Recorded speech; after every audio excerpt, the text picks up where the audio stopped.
So, good afternoon, everyone. So, it is my pleasure to welcome you all to this technical sessions of the 10th International Conference on the International Information and Communication Technologies for the Competitive Strategies. So, I am Dr. Ranjit Kagde, Senior Consultant and Data Scientist at Quinox Consultancy Services Private Limited, Mumbai. And today I will be here serving as a session chair for this session. So actually the today's session brings together to collaborate our research work so that reflects the evaluating the role of ICT, artificial intelligence and data-driven systems and whatever the digital innovations. So in addressing the real world challenges across the different domains. So all the selected papers not only demonstrate the strong technical contribution, but also highlights the practical relevance, innovations, and future research directions. Here, I encourage our all presenters to share their insights clearly and consciously, and I also invite the audience to actively engage through the questions and discussion. Let us use this platform to exchange the ideas and collaborate your ideas and inspire your impactful researches. With that, so let us begin the session. I now invite the first presenter to start the presentation. Thank you. Now you can start. Sure. Hello everyone, good afternoon. Dear authors and invited guests, welcome to the technical session 5F. Myself Tanish Virmani and this session would be moderated by me. On behalf of Global Knowledge Research Foundation and GR Scholastic LLP, it is my great pleasure to welcome you to the 10th International Conference on Information and Communication Technology for Competitive Strategies, ICTTS, Jaipur, India. The 10th edition of the conference is being organized in a hybrid mode. The physical event was held yesterday in Jaipur, India, and the virtual event is being held through Zoom today and tomorrow, that is 16th and 17th December. I hope you all will enjoy the knowledgeable and interactive sessions throughout the day. In this session, we have 10 presentations. Each presenter will be given 10 minutes for the presentation and 2 minutes for the question and answer. After 9 minutes, I will raise a gentle reminder about the same.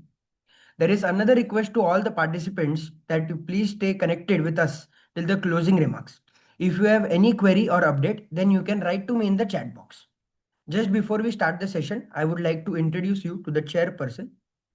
The session chair for this will be Dr. Ranjit Kagde. He is a senior consultant and Quinox Consultancy Services Private Limited, Mumbai, specializing in generative AI and data science. With over 3.7 years of hands-on experience in the industry, he has designed and deployed intelligent AI solutions across insurance, automation, and cybersecurity domains.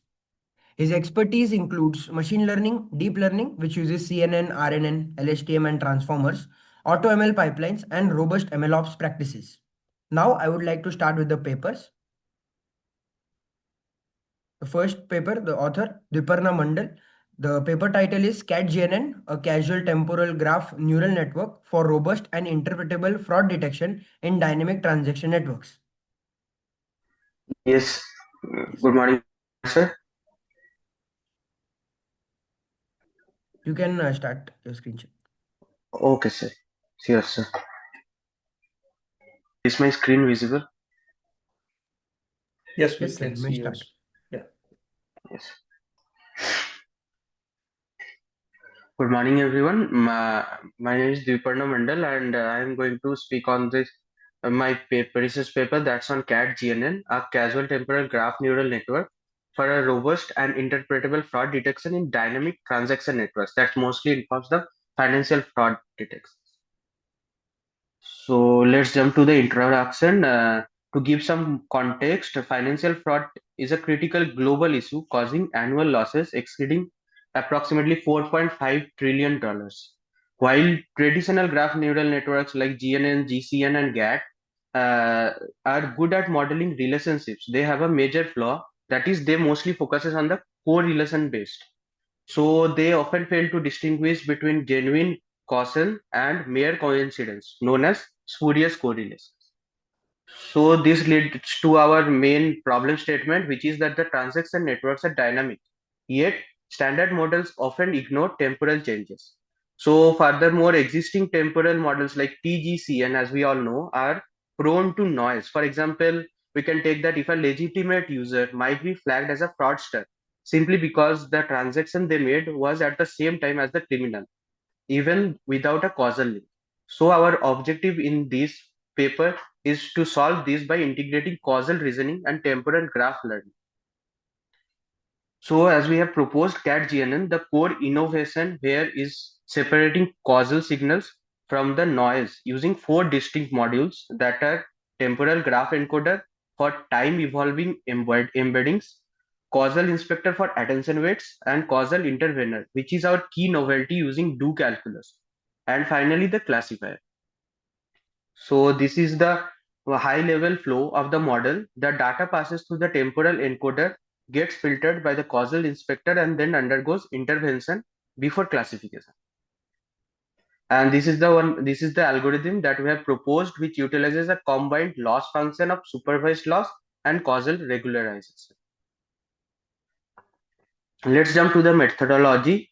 We can break down the methodology into four parts. Firstly, the temporal graph encoder aggregates the historical context to capture how dependencies evolve over time. So it's mostly in incorporating the temporal part of the dataset. And the next, the causal inspector, which acts as a filter. It computes directional influence weights alpha to identify which neighbors genuinely influence a node's behavior rather than just correlation.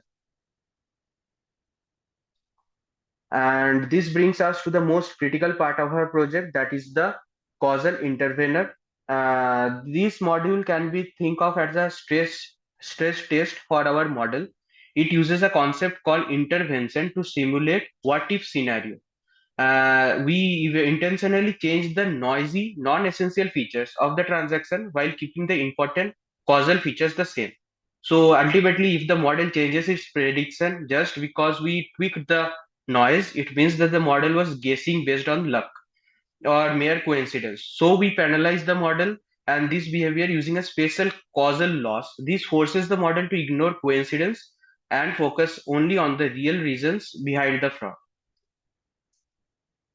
Here's the result and discussion section. For evaluation, we have used two datasets. That's the elliptic one, a real Bitcoin network, and a PaySim, a large synthetic mobile money transfer, which is collected from the African mobile network. So we have compared our model with CAT-GNN model. CAT-GNN against three categories of baselines, that is static, temporal, and causal. In the static, we have used GCN and GAT. For the temporal, we have used LSTM, GRU, TGCN, and TGAT. And for the causal one, we have used CFGN. And this is the continuation of the result and discussion slide. And here we can clearly see that the CAT GNN outperforms state-of-the-art baselines with a 6 to 10% average improvement in F1 score. This demonstrates that adding the causal intervener makes the model exceptionally robust to dynamic shifts. And also the superior AUC, we have got AUC matrix demonstrating exceptional robustness and fewer false positiveness in dynamic fraud detection. So in the conclusion, we can conclude that the CAT-GNN successfully bridges the gap between temporal dynamics and causal reasoning. The model effectively removes spurious correlations. And also for the future work, we can plan to extend this real-time streaming system and explore self-supervised learning. And these are the references that I have used in the paper. Thank you.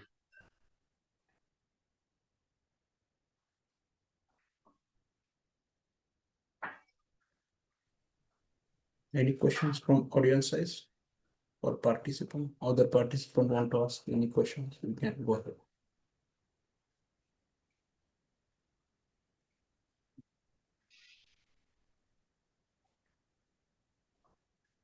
Okay, if not, so I have one questions. Yeah. Yes, sir.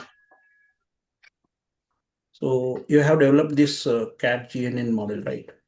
Yes, sir.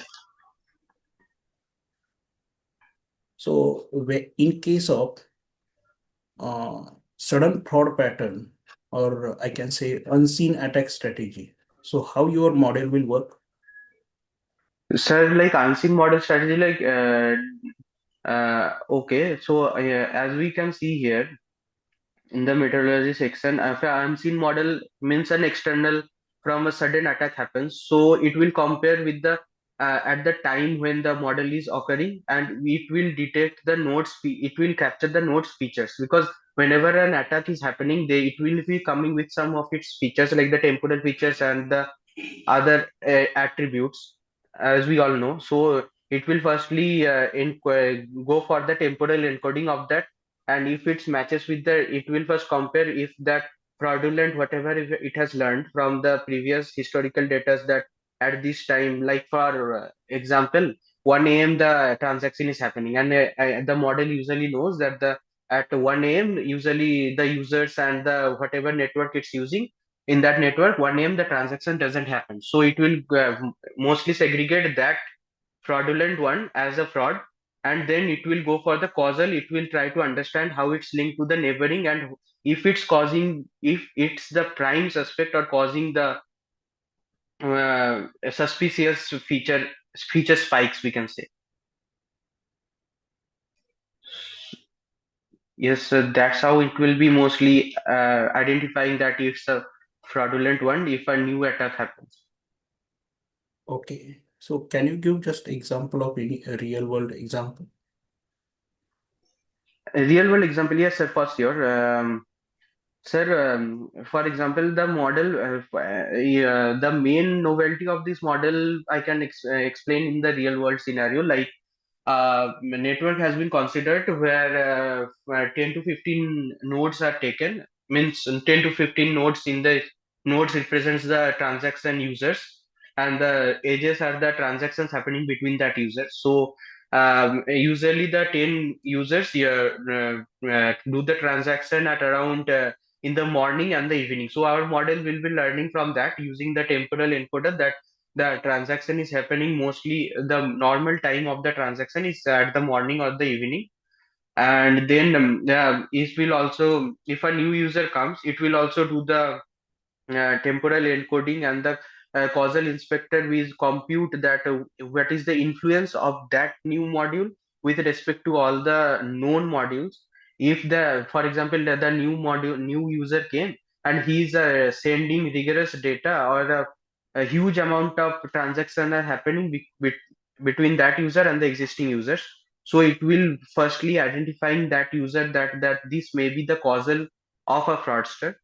And after that, as we know, the causal intervener, it will give the what if scenario to the model to make it learn that the using the pulse do calculus that the user, the new user that has came. Okay. uh, what Okay. Okay. one. Okay. Okay. Yes, sir. Okay. Thank you. Okay, sir. Thank you, sir.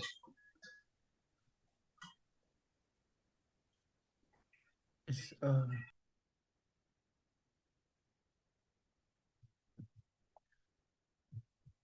now I would like the next author, Goderi Suma. Paper title, Determinants of Authenticity in Influencer Brand Partnerships.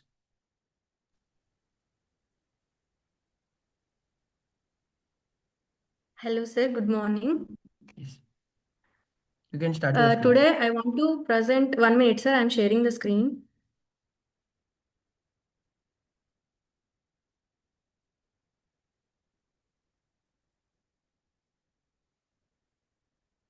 Today, I'm presenting about determinants of authenticity in influencer brand partnership. Uh, Here we can learn about the introduction and theoretical background and literature review, as well as the proposed methodology and results and discussions, limitations and future work. Finally, the conclusion and also the references. Here from the introduction, we can learn about how the influencer marketing has been done. It will be done within the influencer marketing and also as well most powerful as traditional marketing. Here, the authenticity of is very important for Gen Zs and millennials, especially for to carry the sustainability content. Here, the fake sustainability claims and unclear disclosures reduce the customer trust. AI influencers and sponsors will almost make the hard situations to carry the genuine messages to everyone. And here, the most earlier studies look at the authenticity in partners, not as the whole system. Here, using IMS and MICMAC studies of which shows about the authenticity depends about the transparency, ethics, and more about the regulations, which will be deals according to these. Here, we can also study about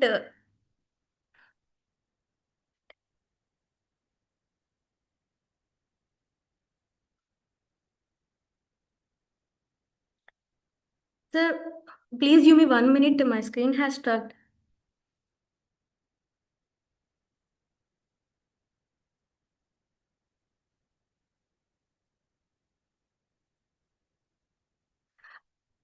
Thank you for waiting, sir. Here we can focus mainly on researches which examines about the what impacts on the campaign effects.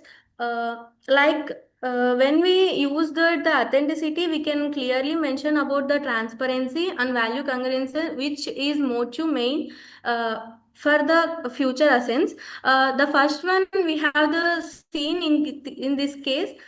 Three questions are mentioned that for the critical determinants influencing perception authenticity in influencer has mainly mentioned about the transparency which will gains about the value and brand partnerships.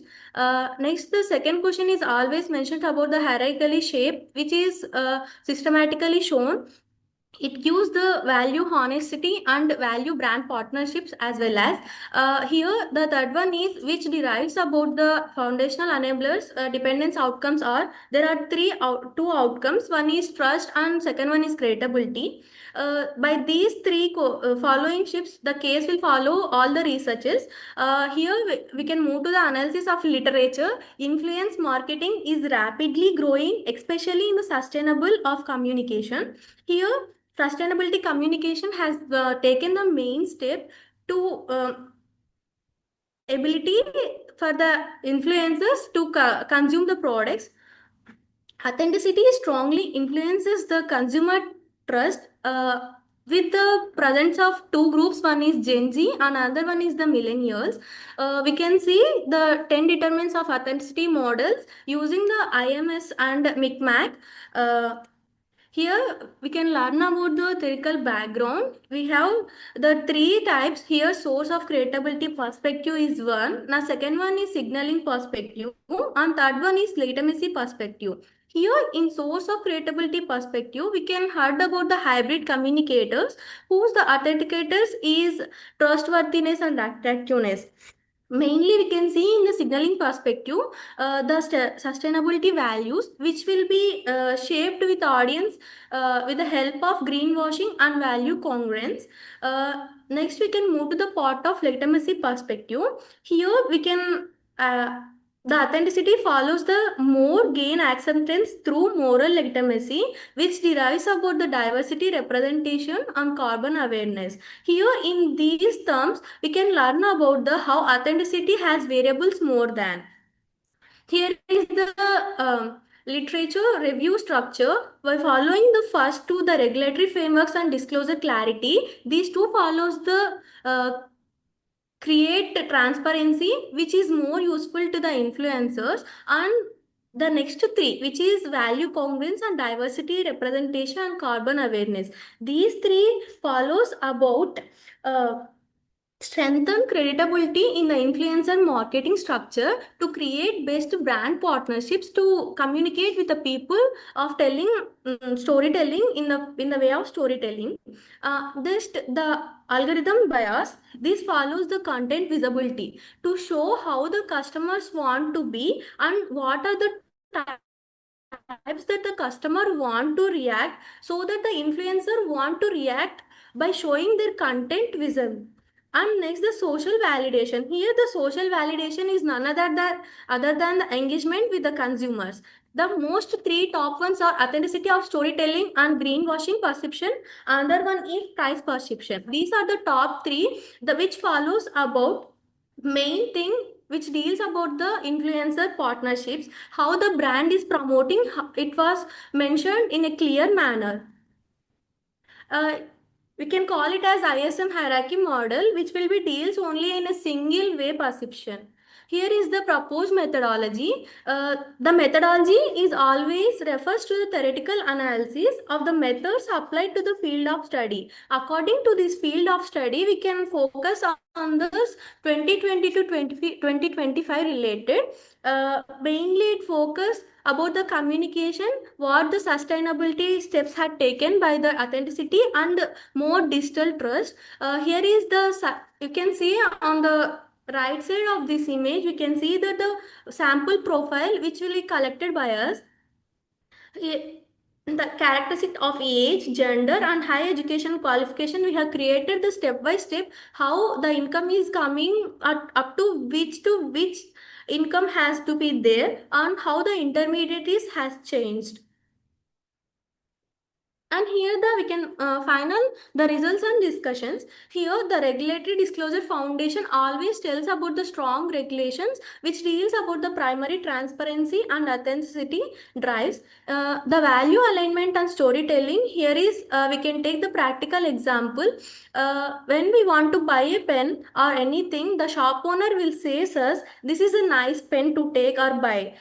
Then the consumer want more interesting point about the pen. What is the interest type of this pen, difference between the other pen and now we are taking this pen, what is the more suitable similar things. Here the buyer will listen about the retailer voices, and then she want to buy or he want to buy, because of the storytelling is mostly depend in this. Here the so that the storytelling is most transparency in, and it is most important role in influencer brand partnership. The platform and social reinforces. Here it will be more strengthful and visibility of a authenticity perceptions, because here the validation can make the shape of the consumer's trust.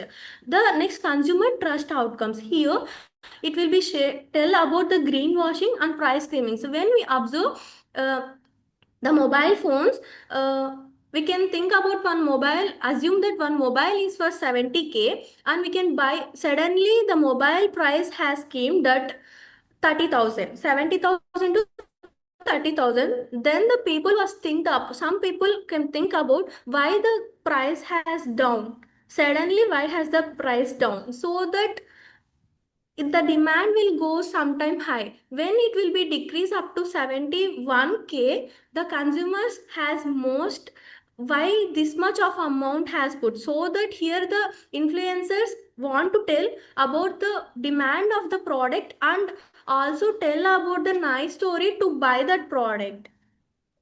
Excuse Here me, ma'am. what I have implemented is the reduce ambiguity protect consumers. Here, the regulatory framework shows how to protect the consumers of buying products. The value alignment has between influencer brand partnership is central authenticity. Here, the central authenticity is mainly mentions about the value alignments which will be designed by that product. And next, storytelling authenticity enhance emotional reliability. Here, the greenwashing is major threat to credibility, and the algorithms can either amplify the authenticity voices or destroy visibility. And here are Excuse the me, limit. ma'am. Actually, this is just a gentle reminder that 9 minutes your presentation time is actually over. Okay, sir. Final 1 minute, sir. Yeah, sure. It will be completed in 1 minute, sir.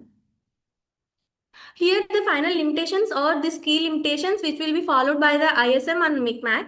This is a lack of statistical validation by following these models, and experts are mainly following by the form of marketing. Here they are generally look about the across cultures, because this is the lag point. The study does not capture the changes over time which is emerging the technologies. Because of AI influences, without AI influence there is nothing to be done. Here, the next future researches are use of SEM, which is used by the statistical model to confirm the classification revivals. Next, we can move to the AI experts and policy makers which will be effective by the future research directors which can be more implemented to according to change them. Here is the final conclusion of this topic. This study tells about the brand partnership of the sustainability communication. And next one we can move to, it always tells about the ethical alignment and transparency disclosure. And next one is for sustainable engagement, not just a marketing ties. This is the reference which I have taken from.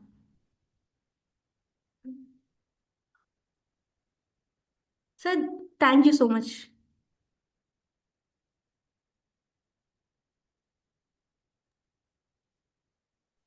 Okay, just one question. So just you can, Okay, sir. in short, you can tell what is the role of Gen Z versus that millennial you said, right? Yes, sir. I have tell Yeah. about the Gen Zs and millennials because these two are In very. moderating the authenticity perception in your framework. Yeah, yes, sir, I will tell. Here, because of these differences, there are similar differences from Gen Zs and millennials, the way of thoughts and they are thinking. According to these, the influencers may try to that retailers to tell what is the storytelling which will be most important for Gen Zs and millennials. For Gen Zs, they attract with the storytelling of more brand impressions of using most technology with AI technologies, and for millennials they want to provide the traditional marketing structure because the millennials want a more traditional marketing work structure, so that they want to implement the laws according to for traditional work structure and also for the AI technologies. Thank you, sir. Okay. Thank you. Thank you, sir.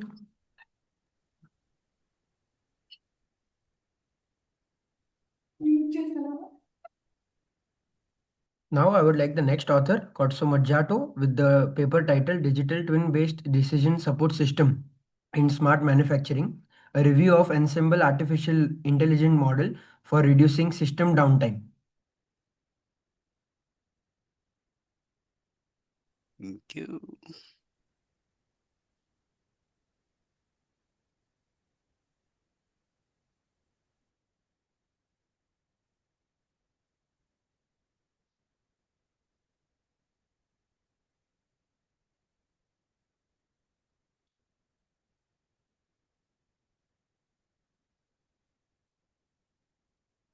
Right. Greetings all. Thank you for the opportunity to present to you today.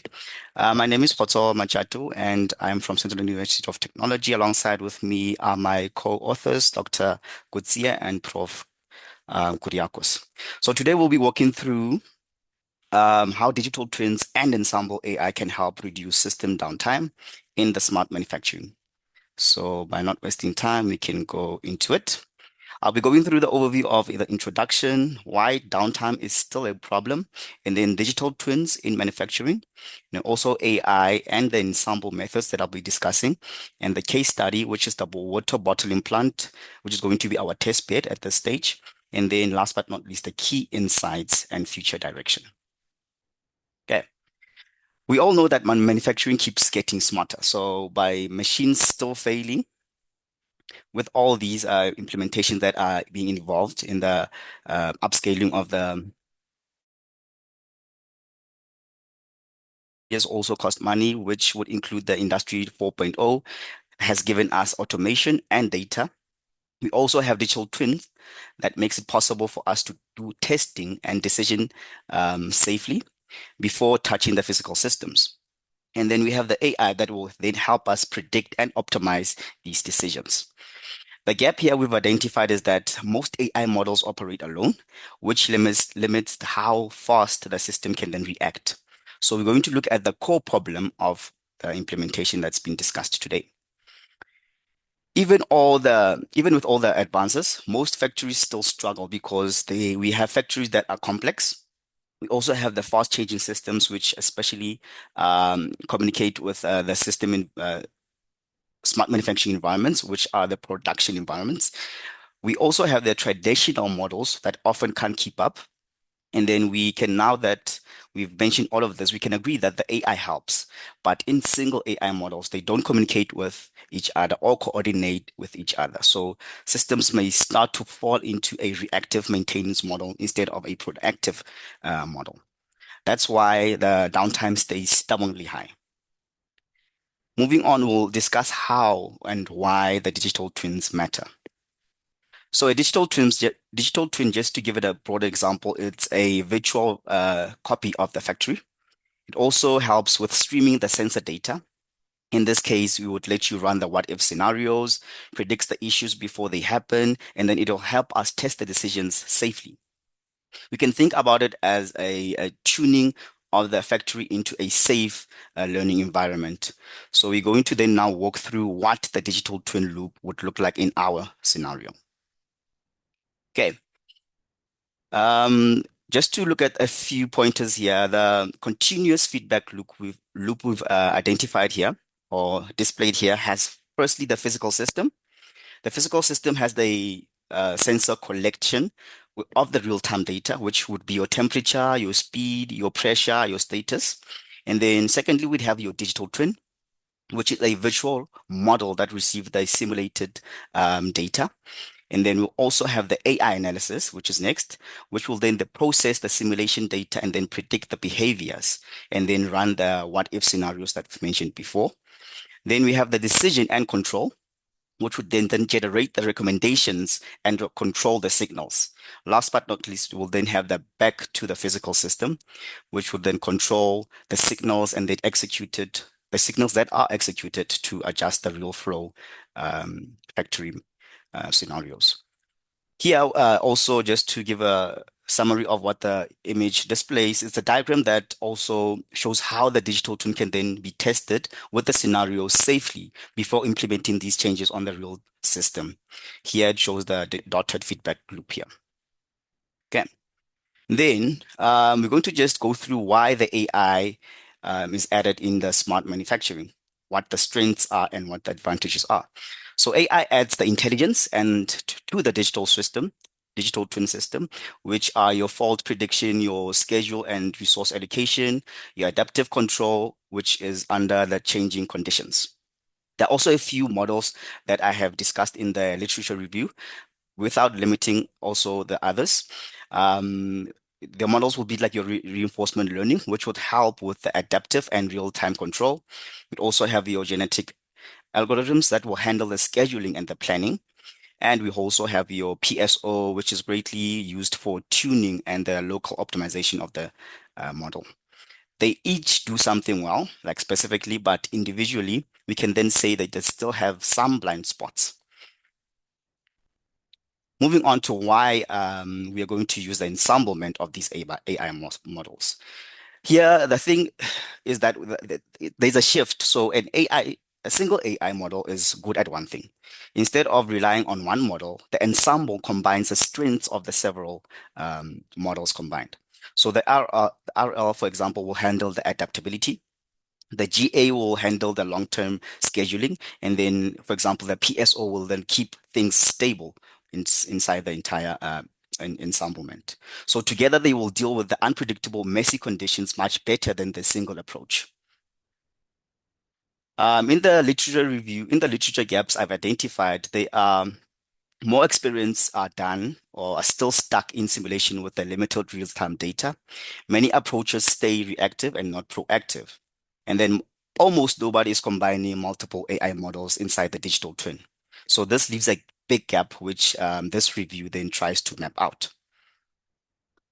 Moving on to the case study that we'll be using, it's a smart manufacturing system of a smart water bottling plant that grounds the review we are going to use on the MATLAB and also Simulink. It also has the three main functions or sections, if I should say, the source and tank section, which is here at point A, and then the bottle manufacturing unit, which is identified here at point B, and then we also have the filling and packaging unit is identified here at point C. So the digital twin will then help us simulate the orders and manage the flow, test the faults, and then measure the responsiveness of the entire system, smart manufacturing system. Okay. On the research methodology, we've reviewed a few components, and it looks as follows. We've also identified how the single AI models behave, how the digital twins support the real-time decision making, and how the ensemble models change the dynamics. The framework also includes building the DT, which is the digital twin, and then testing the ensemblement of the models, which is your RL, your PSO, your GA separately.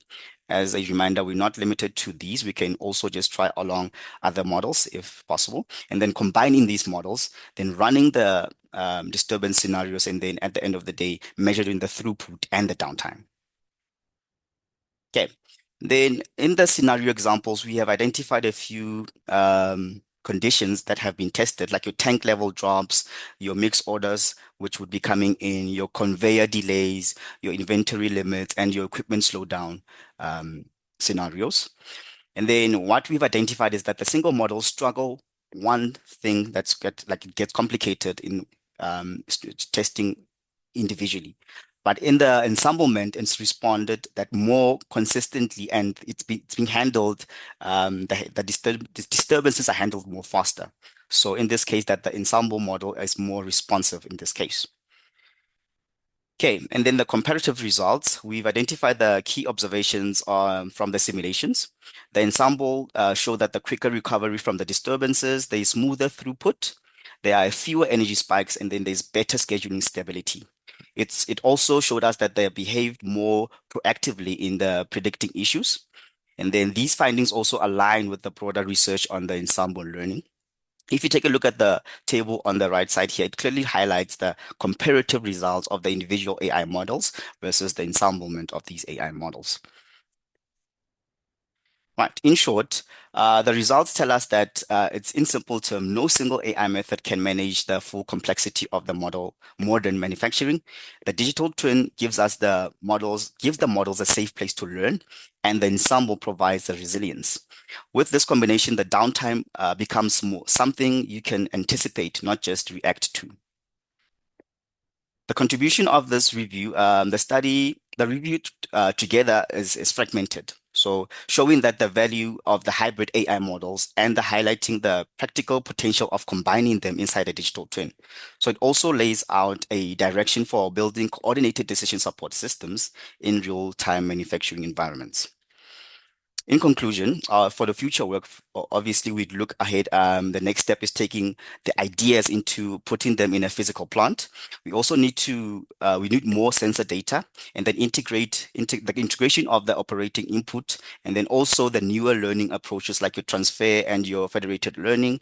And then obviously eventually this would lead to a full real-time control architecture that scales across different factories.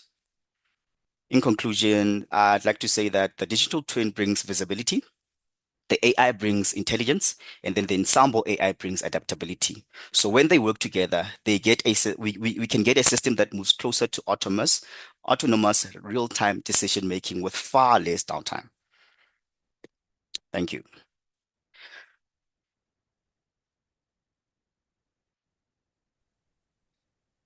Okay, great. So just I have a question. In the ensemble Yes. model, so I think you have used the multiple models, right? Yes. So just can you give me the name of that model? So which ensemble models you have used? It's different means Yes, like multiple. I mentioned, yes, the multiple models we are going to use at the stage is your GA, reinforcement learning, particle swamp optimization, and in the ensemble part, we'll be combining all of them individually because they have different strengths and abilities for us to then combine them and then use them at the end of the day. Okay. So how do you balance the model accuracy with the latency requirement in the real-time manufacturing environment? Or whatever in your, I think you have done the simulation. So how do you Yeah, manage that one? it depends on what model we are going to use. Like I mentioned, most of these models have different strengths. So if I go to the first few examples that I've displayed here, these models, let me just go to here quickly. Yeah, the reinforcement learning would then help with adaptability, like your real-time control, and then the GA will then be able to then handle the scheduling and planning, right? So in terms of the PSO, it will be greatly used for tuning and the local optimization. So this would then be based on, it depends on which model then would be more resilient to what we are testing, like the scenario, the what if scenario that would be placed on the test bed. Yes. Have you deployed this model on the real platform, or still it is on the simulation only? It's in on simulation only. The current model that we are using so far is the reinforcement learning, which is still in progress, and then we're going to add the GA and the PSO afterwards. So it's still on the test bed on the digital twin. Okay. Or just have you identified, suppose in future, suppose if you plan to deploy this your idea on the real platform or for the Yes, legacy manufacturing system, so what kind of challenges you will face? Yes, have you studied that? it's still under review, but unfortunately we have a system, a physical system at campus at the institution where we'll be able to then review all of these tests and then identify all of the challenges as stated on the literature review. Yeah, sure. Good. So best luck. Thank you. Thank you, thank you, thank you, thank you.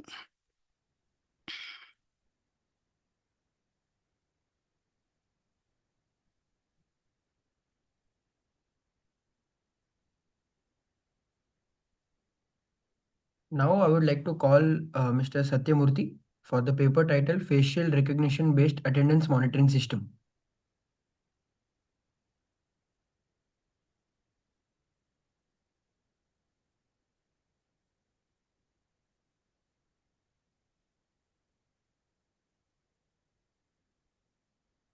So do we have you?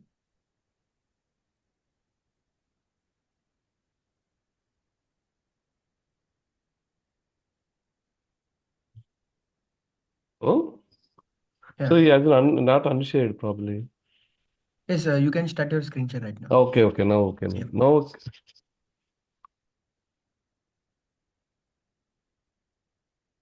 okay. Can I audible? Yes, sir, you're audible. Yes, sir. You are. Thank you. So thanks the Ranjit sir and other things. And my topic is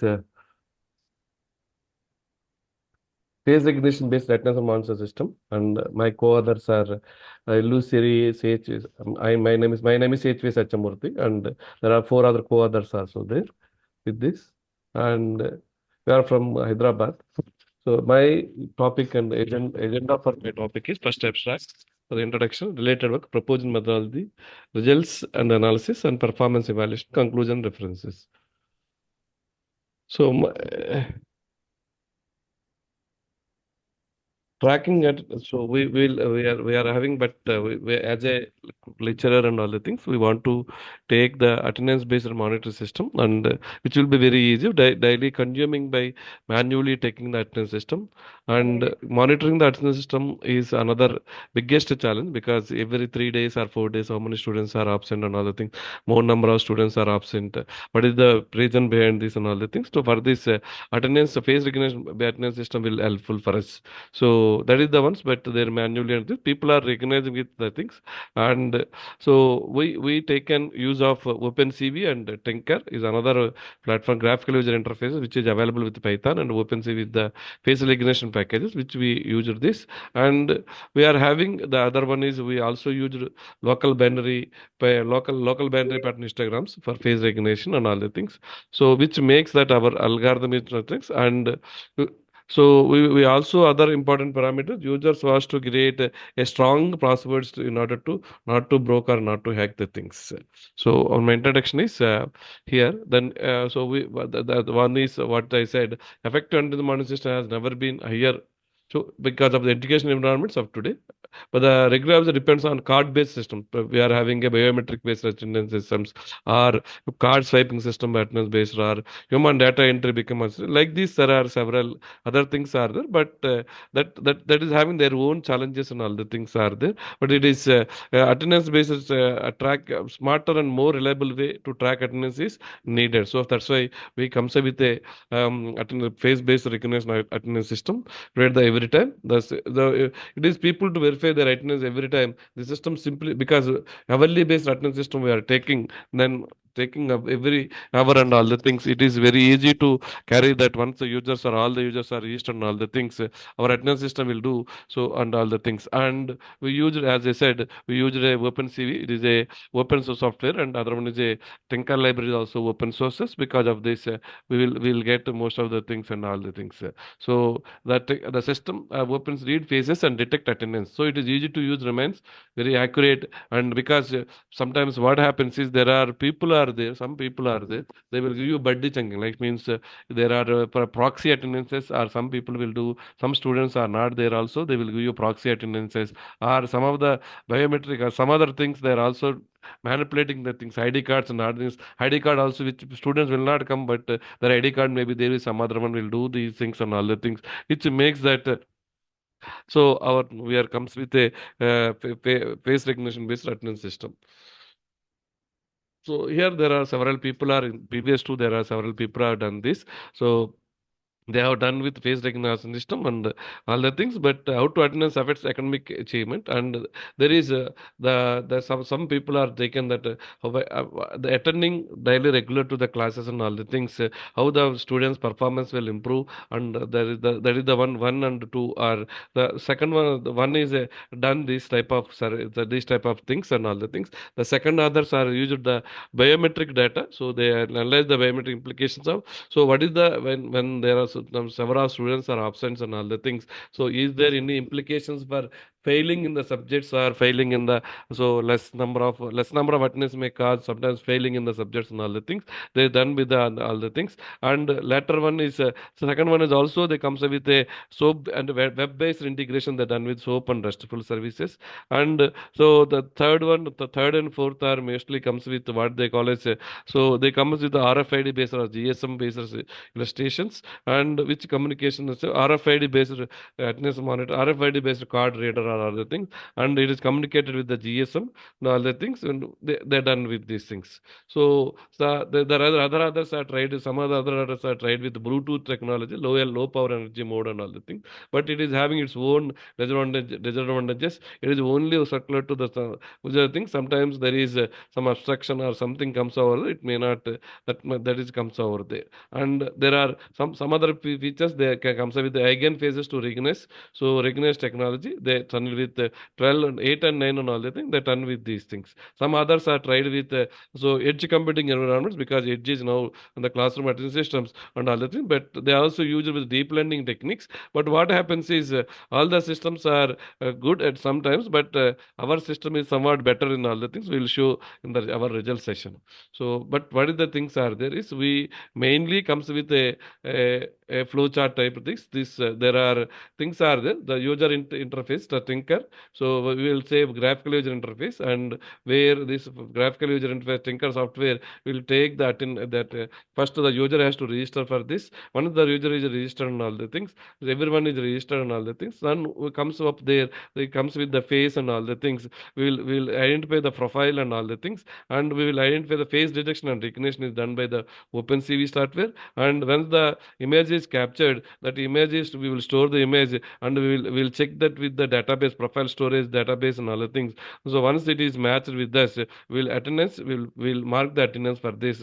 So the further helpful for us to recognize category attendance tracking system and all the things are that is shown in the, so first we used first one is tinker module, which requires any, so there are this is you to Tinker is to develop friendly graphical user interface when creating user. So this software is used for this, and OpenCV is used for to the other one is to maintain the HAR cascade, pre-trained HAR cascade classifiers are in OpenCV to facial recognition and video streams. We will use this system and all the things. And So we developed the database management system for the profile storage, and the database is our student ID, names, IDs, and facial images will be stored in relational database schema using the things. And the next one is we integration of facial image capture and storage registration. Once the store face are registered, we'll say the camera capabilities will be used to these things are there.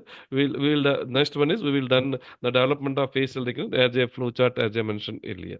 So these things we done, the things are there. So and we have taken, so the LBPH algorithm, the proposed methodology has taken LBPH as the algorithm converts the facial feature into histograms, and it will compare the things, and the face is correct and all the things are there. Then automatically it will track the face and it will rock the it will consider the confidence score is high and all the things are there. Then automatically the face will be recognized, attendance will be marked. So our result analysis, first one is we will take system attendance dashboard. See, this is the ones for a new user, for already registered users and new users. There we are having two types of things are there. This for new user, we have to enter the registration number, enter ID, and enter your name. You have to enter and take images and save profile. So we have to make the things are there. For already existing users, they can take attendance directly and attendance will be monitored and they quit. The things are there.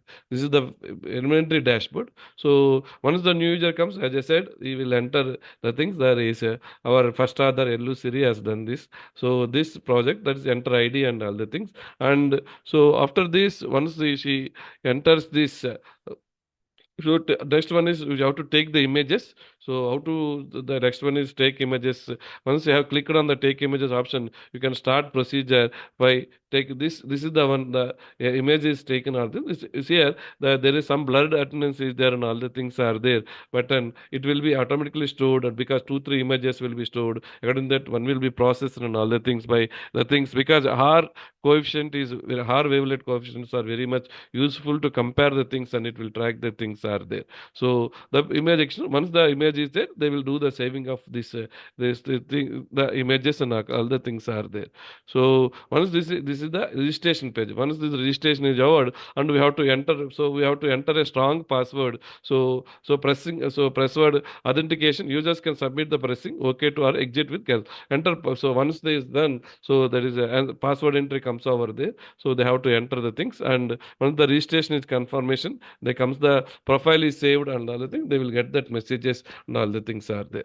So next one is so once the integration is there, so what happens is once you comes over there, the face is there. Once the registration is done, if you take the things, automatically it will show what is the face of this person and all the things, what is the user ID and all the things will come over there. Automatically the attendance will be the marked on the attendance system and all the things are there. So like this, we will mark the attendance of each and what are the students are there, and we will include the things. And this is face recognition. The system ID stores IDs, names, dates, and times for attendance recording. So what in which time, which date, and all the things are, because hourly based attendance you have to take and all the things are there, and we'll take the things. And which when we done by our work is done by with there are other works with LBPH and all the things. We will evaluate, because we will take because our class of 120 students who faces are registered in advance. So we done all the comparison, all this. So we compare this also compared with some of the eigen faces, DLB ResNet and VGG face and FaceNet and all the deep learning models. But here what happens is my model has shown, if you see, excuse me, my model has shown, if you see, LBPH has a 96.3 accuracy, which is less than VGG face or FaceNet deep learning models by 2%. But if you see the average face recognition time, of the face is as a VGG face is taken 1.110, where a FaceNet model is taken 1.25. But our model eigenface also 91.2, accuracy is less. So DLB NestNet also 97.5, but also taking 0.76% the face recognition. But our LBPH proposal system has taken 96.3, average accuracy is less, but the face recognition is 0.4, which is much better than 3 times less than the other deep learning models and all the things, which shows that our model is much better than the compared to the Excuse me, things. sir. And this model we developed for first laptops. Later we are upgrading for the mobiles and all the things, and we are also incorporating the security features and all the things. Thank you, sir. Any questions? These are my conclusion. These are my references.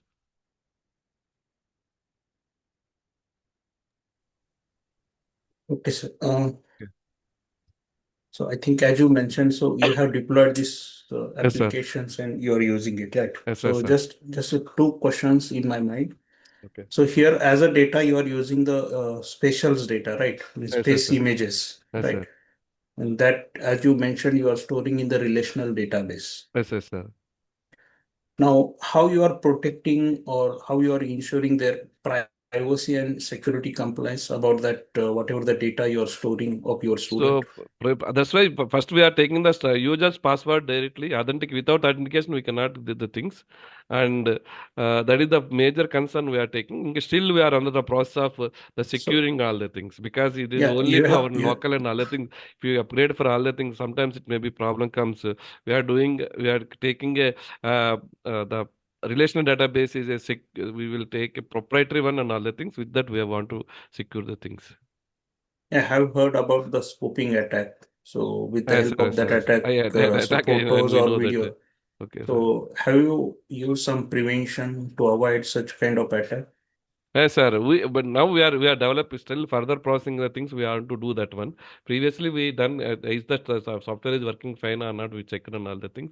Now it is working, and we are now so any of the things first we want to give you the users authentication or things or the authentication is perfect or not and all the things. Any of the other ones are attacking all the things. We are developing a security modules also, sir. Okay, sir. Just one more question. Yes, sir. So here, 120 students are there Yes, in sir. your class, right? Yes, And sir. you have already stored the data of all the students. Yes, yes, sir. Now, in case, suppose the two students, their face are same, Yes, or I sir. can say they are the, what I can Siblings. say, siblings, Okay. right? Mm-hmm. So how you are handling or how you are differentiating their images? Suppose both images, everything's are same. Yes, sir, sir, So sir. in that category, one student will come every day, and whose attendance will be recognized at that time? Or how That you is are categorizing this? so that time he How you are only one handling this case? but because we seen that two students are same spaces and all the things are there in the same class. Hmm, hmm, hmm. So he has to Yes. give two times. That is the same attendance. The two candidates are there Two candidates are with there, same but face. same face, sir. Two Name and candidates are. everything are Sir, different. sir, sir, sir. Name and everything are different. That time, so for that cases, we will sometimes we will ask the student which of the months you have to consider. But we cannot ask both one. We cannot mark the attendance. Suppose one student is coming every day, Every another day. student is But this coming attendance will not. irregular. So for us one phase recognized, they will come attendance for only one. It will not come for the both. Okay, I'm expecting the technical answer, but okay, good, good. Thank you. Because one phase we will mark for only one of the database will be marked as present. Remaining will also it automatically comes as absent, sir. Yes. Okay, and suppose instead of first, second student came, So, then it will it's be also marked as that. the first only. Yes, sir. Yes, sir. Yes, sir. This is That the time, look. that There time is there is some a yeah provision, so you need to work on that. Yeah, the only yes. very rare cases it comes over there, sir. We have that issue is there. So still we have to the what is the change that otherwise we have to go for those students we have to take some other feature into the things. Yeah, as a researcher, we need to identify So the they have to think solutions on that because such I've a kind seen of loopholes. Yeah, we are yeah, having in a rarely one two students are there as you said one student is there in IT other student is there in mechanical. Two branches yeah. also different sometimes. Yes, That yeah, yeah. also Got it. happened in our college one time. So we will that is a rare cases. That's why we are not take that much care into the things, sir. We have to take for that also. Okay, okay. Yes, sir. Chalo, thank you. Thank you, sir. Thank you, sir. Okay. Okay. Good.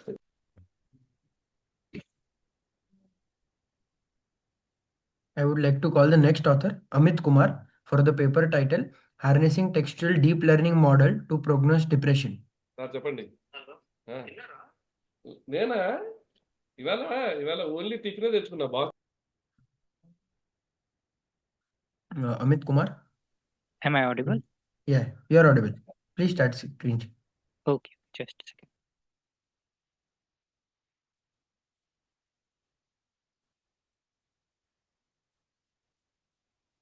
Is my screen visible?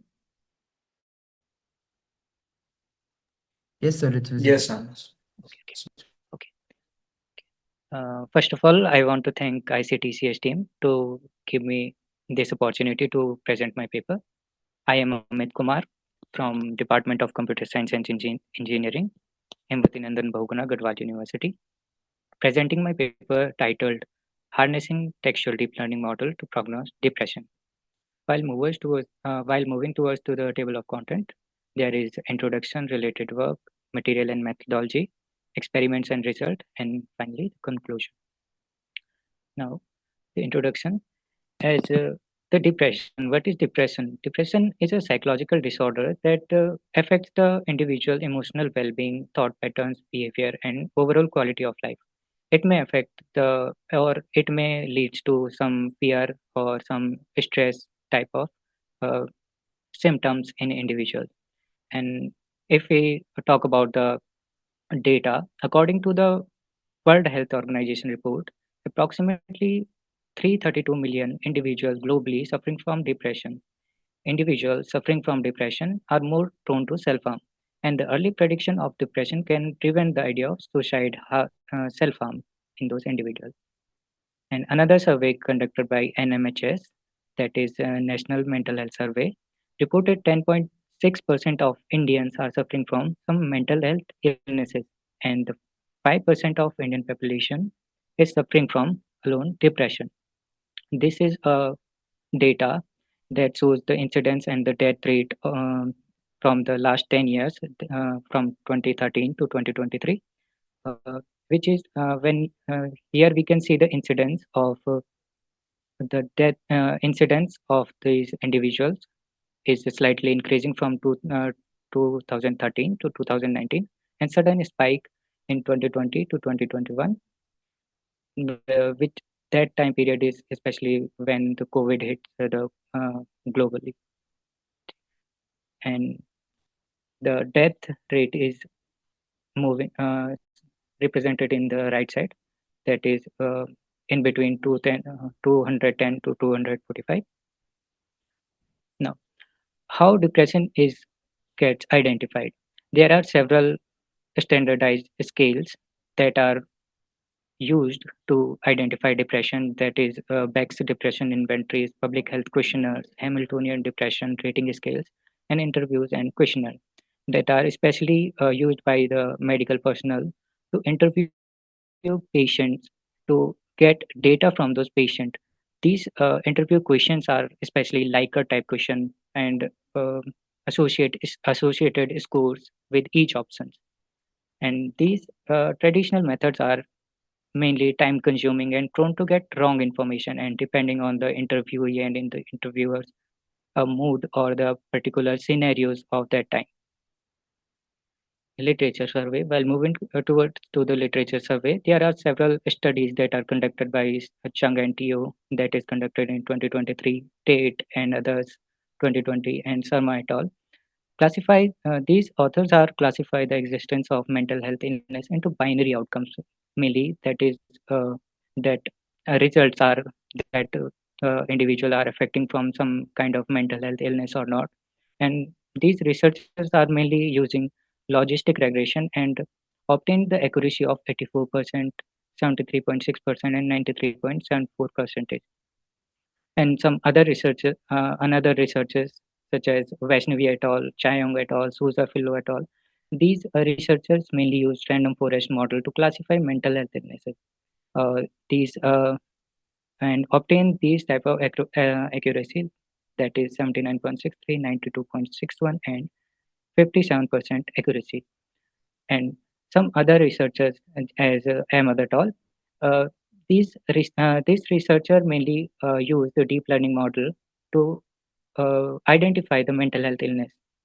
And another researcher, that is Vandana et al., mainly uses the DICWOS data set that is mainly consist 189 sessions of a patient mainly consist of those scores of those patients and and the transcription of the interviews and perform the CNN model to obtain or check the accuracy on that model and comes with 98% accurate.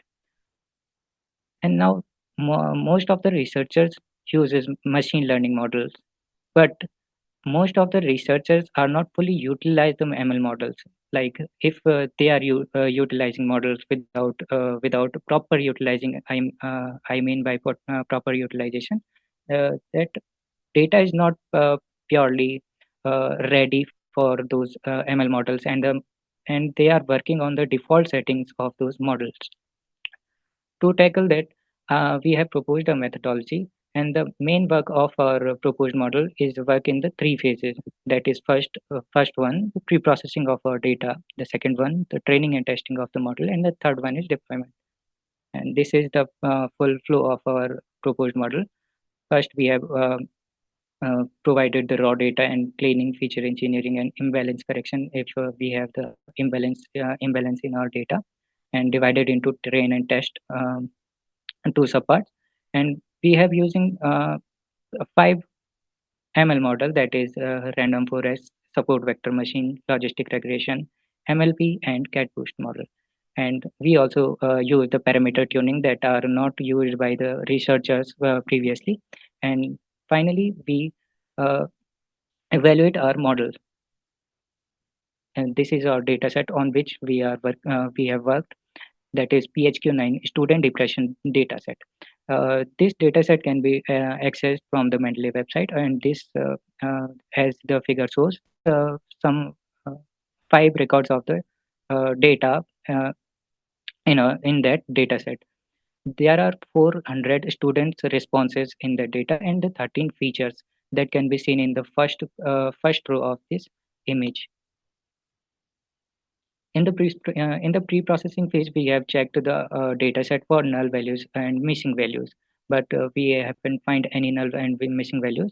Then we jump to the second part of our pre-processing, that is encoding categorical data into continuous data to with our custom function. Right. That categorical data, by categorical data, I mean to say that so as we can see in this snap, the depression levels are in categorical data like mild, moderate, severe.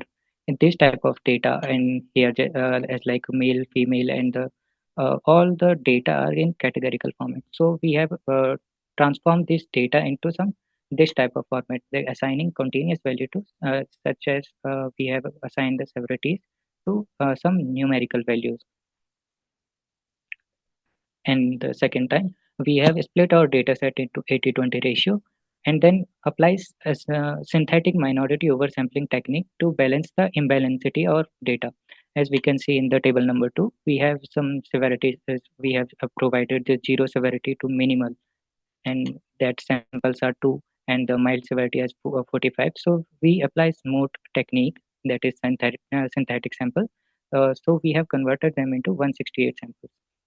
168 samples for each of the severities. Now, Excuse me, sir. I would yes, just like to just gentle reminder that 9 minutes are over.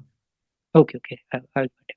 Okay, so we have proposed our model, that is MLP, in which we have tuned our MLP model, such as learning rate bounded to 0.0001 and 0.01, which by default is 0.01, and apply the activation function that is normally used by and we have used rectified linear unit and 10H activation function to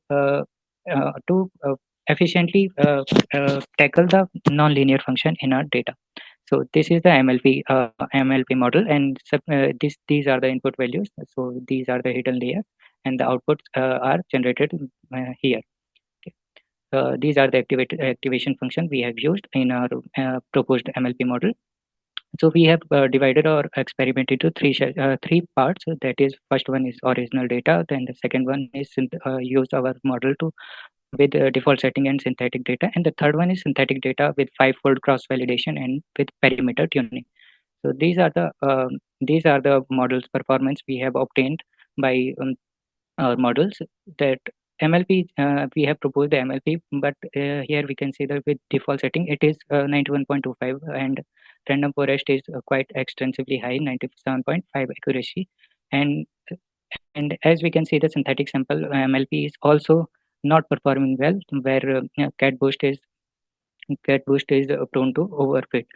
And the third one, we have our hyperparameter tuning in synthetic data and five-fold cross-validation. Here we can see the SVM and cat boost is prone to overfit, which is showing the 100% accuracy, which is quite extensively high. But random forest is 99.85, and our MLP model is obtaining the 97.31% accuracy. Here we have also obtained also compared models with the time consumption, the time they are taking to predict. Okay, so here we can see that our MLP model in the first experiment is 568 milliseconds. It is taking only 568 milliseconds to predict the mental health severity. Okay. And in the third experiment, as we can see, the third experiment is with the synthetic data, five-fold cross-validation, and the hyperparameter tuning. It is only taking the 3 minutes and 23 seconds when all the other ML models are taking extensively huge time to make prediction. As we can see in the cat boost, it is taking more than 134 minutes, and forest is taking 59 minutes to predict mental health severity. Okay, so we have proposed our MLP model with the tuned parameters, where we have applied the activation function different which is different in the default parameter settings. Okay, and the our performance is evaluated with previously researchers as Sun et al. Performed the MLP model and obtained the accuracy of 85.6%, and Chayong et al. Only obtained 85.13% percentage accuracy. And here we have our MLP model, which obtained the accuracy of 97.31%. So we can say that on the basis of the time consumption and the accuracy, we have proposed our model, MLP model.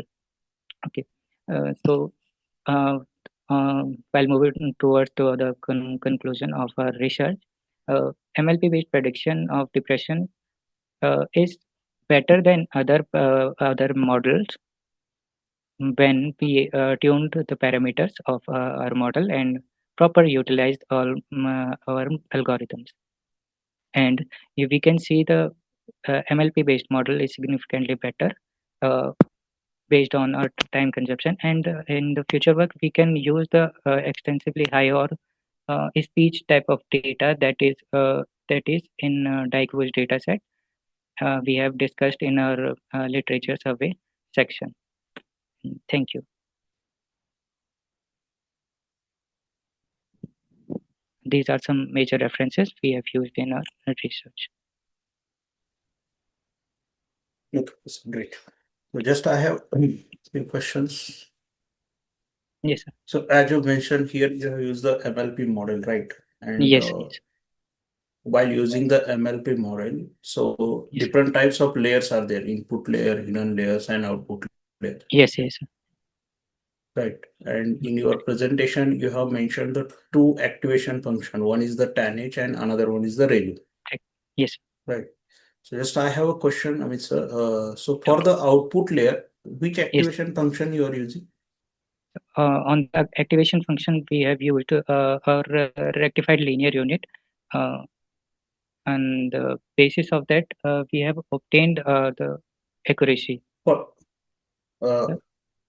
the output layer, Yes, sir. can we use the ReLU, or is it allowed to use in the output layer? Sorry, sir. I guess I missed that information, but on the parameter setting,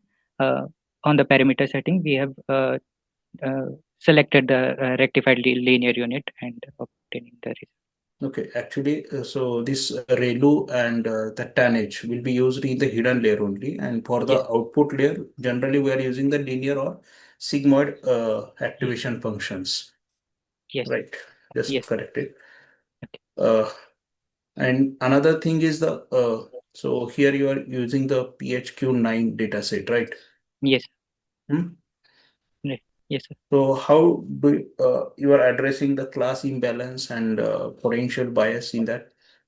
So, by class imbalance, I mean to say that we have some severities on the depression severities, as like on the slide we have mentioned that like severities in the mild or extremely severe or severe, these type of severities in the data set.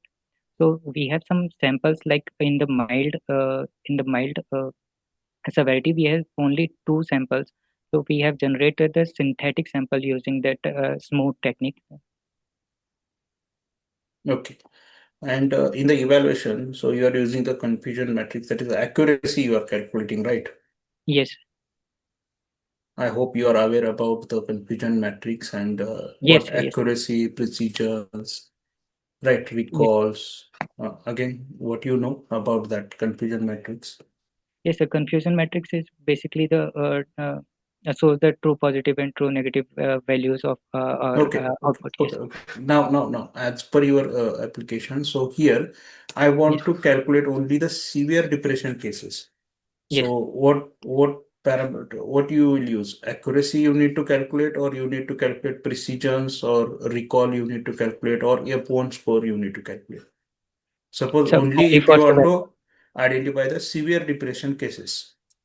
Okay. So only for severe depression cases, we have to calculate the we have to go for the confusion matrix. So it will show the true positive values for that No, no, particular. in that confusion matrix, I got it. Yes, sir. So Yes, sir. what you are going to calculate? Accuracy you need to calculate, or you need to calculate the precisions, or you need to calculate the recalls, or you need to calculate the F1 score. So, uh, In your mm, presentation, I have seen only accuracy. yes, sir. Yes, sir. So we have also go for confusion matrix, that is multi-class. That will be a multi-class confusion matrix. That will show the true positive values for that accuracy, and as confusion matrix is a 2 by 2 matrix. But since we have five classes there, no, for severities, so it will be a 5 by 5 matrix for that confusion matrix for each of the classes. Like as we can show in the heat maps, those are overlapping, such as on the zeros, which is currently mild, right? So it will show that on that particular box that true positive value for Okay, okay, particular severity. okay, Amit sir. So thank you. So due to time bound, so we can't extend that more. Okay, thank Okay. you. Great Yeah. presentation. We would like to call the next author, Bhavna Shakit, for the paper title Machine Learning Based Anomaly Detection on IoT Dataset SIG IoT DAT24 in IoT Environments. Yes, sir. Yes. You may share your screen. Yes.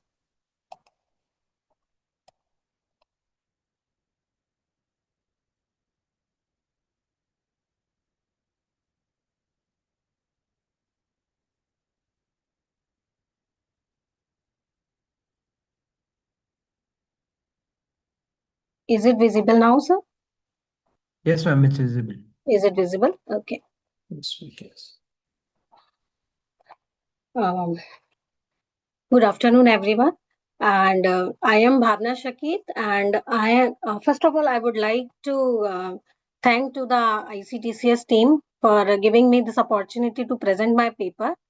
The paper ID is 861 and the title is Machine Learning Based Anomaly Detection in IoT Dataset using the dataset CIC. Just a minute. Can I? Huh. Is it okay for you? Because I'm not able to see the full content. So the paper title is Machine Learning Based Anomaly Detection on IoT Dataset CIC 2024 in IoT Environment. And this work is done by me under the guidance of Dr. Virendra Ranga from the Delhi Technological University. So the outline will be of my presentation will be first of all, I would like to discuss a little bit about the IoT network, then what the security issues may be happen in the IoT environment. Then the research work which I have done for anomaly detection using various machine learning models, the data set, then the workflow and the various ML models. Then finally, we'll discuss about the result which I got and then the conclusion. So,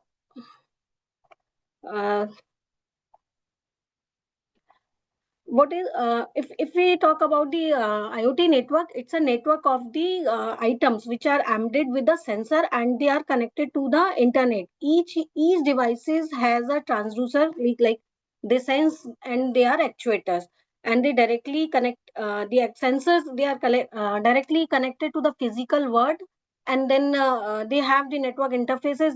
That interfaces may be Ethernet, Wi-Fi, or Bluetooth, and they are connecting to the digital world. So in this environment, various kind of vulnerabilities may be present due to weak authentication, maybe inadequate encryption, maybe misconfiguration, and because of these, various kinds of attack may be possible. These attacks may be at application layer, or maybe at network layer, or maybe at physical layer, as in the IoT networks. So in our work, we have classified all the attacks majorly as a 33 types of attack, majorly classified in 7 types of attack. These attacks may be denial of service, distributed denial of service, reconnaissance, mirror attacks, spoofing attack, web-based attacks, and brute force attacks. So there is a need of like to do the machine learning to identify the anomalies in the IDS system. Previously, the IDS are like they are rely on statistics and rule-based detection, but in the present scenario, we should we do the machine learning algorithms to identify the anomalies, to detect the anomalies, like to identify the unusual or malicious traffic from the normal traffic. So for this work, I have used the dataset which is released by the Canadian Institute of Cybersecurity, and the dataset name is CIC IoT DIAD 2024, and we have used the flow-based features dataset, which has 83 types of feature, and one feature is label, final label. And they have simulated the network with the 100 and more than 100 devices of 45 of different kinds of attacks, and they create the samples for having the benign traffic as well as the malicious traffic. So if we talk about the size of the database, is approximately 40 GB, and which contains 27 millions of samples. For evaluating various ML models on this data set, this traffic is generated by the IoT devices and stored as a data set. Then we have done the data pre-processing, where we have collected this data, properly labeling of this data, remove the unnecessarily columns like IP address and source IP address, which are not required in ML model. Then labeling for the which kind of attack it has. Like for the binary classification, I have labeled it as attack versus benign traffic, and for the multi-class classification, we have labeled it as the benign traffic as well as the different kinds of attacks, majorly 7 types of attacks. Then we do the data scaling, standard scaling, and then we split the data set into stratified split, means 80% of data is for training set and 20% is for testing purpose. Then I have evaluated these ML classifiers: logistic regression, naive Bayes, decision tree, random forest, ADA boost, XGB boost, and MLP for both classification, binary classification, and multi-class classification. And then finally, we have seen our result in terms of accuracy, precision, recall, and F1 score. The ML model which I have used is logistic regression, is a simplest one, which is basically estimate the probability of instance being anomalous. It is easy to interpret. The second one is naive Bayes, which is probabilistic classifier based on Bayes theorem. The third one is decision tree, which is a rule-based model and it captures it is able to capture the non-linear relationship, but it is prone for the overfitting. Then we move to random forest. Random forest is actually an ensemble of multiple decision trees, and it can reduce the overfitting by averaging. Then the ADA boost, it's an ensemble boosting technique, which combine multiple weak learners to form a strong classifier. Then the XG boost, which is extreme gradient boost. It's an advanced gradient boost framework. It is optimized for speed as well as the performance. It is also able to capture the feature interaction and nonlinear relationship. Then finally, a neural network based model, MLP model, for this model is capable for learning again complex and non-linear patterns, and effective for detecting anomalous behavior of the traffic. Now coming to my result, these are the results for the binary classification. As we have evaluated these seven seven ML models, in this we have find the highest accuracy with the random forest, and XG boost is also performing well, and we can see the accuracy is about 99.08% for the random forest, as well as 99.1% accuracy for XGB boost. The reason of this result is like random forest is a ensemble model and it is stable, whereas XGB is also good in the terms of performance because it can handle the complex feature and it can interact efficiently. The others are also good, like decision tree, we can say the accuracy is about 98.99. Maybe this has got reduced because of overfitting. Very less accuracy in naive Bayes because it thought that it assumed that the features are not depending on each other, they are independent, and less accuracy as compared to others in logistic regression also, because this model considered that there is a linear relationship between the various features. So overall, we find that ensembles and boosting is the best for the anomaly detection in IoT environment. Similarly, for the multi-class classification, where we are classifying the traffic as an benign traffic and the different kinds of attacks, 7 types of attacks. Here also we found that random forest achieved the highest accuracy, and it shows the strong generalization ability, whereas the others are very less, but XGB boost and decision trees are giving moderate performance. So coming to the conclusion of my work, we have compared these 7 machine learning techniques for binary classification to identify the benign traffic from the attack traffic, and for the multi-class classification for the benign traffic from the different kinds of attack.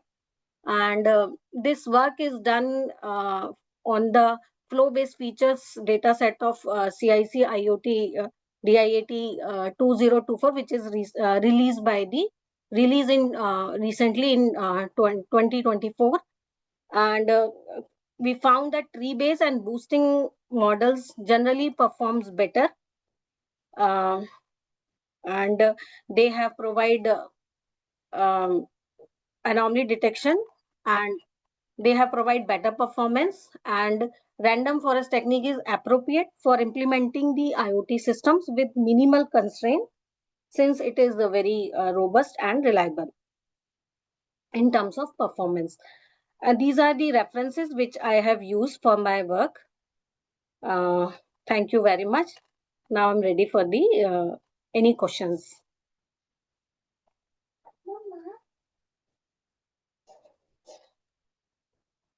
Yeah. Is there any question from audience or other participants? So you can go ahead and ask. Okay, I will take it as well. So just I have one question. Yes, sir. Yes. Yeah. So here, as you mentioned, so random forest is outperformed So then the exaboost in your experiment on the data set, right? Whatever the data set you have used. Mhm. So why does the random forest outperform? So, see, the data set is having the very rich features. Like it has 83 features, and we have around 27 millions of the samples. And this data set is imbalance also. So, basically, random forest is an ensembling technique. So it creates many decision trees and then it average out. So because of this, it is very robust. And since our data set is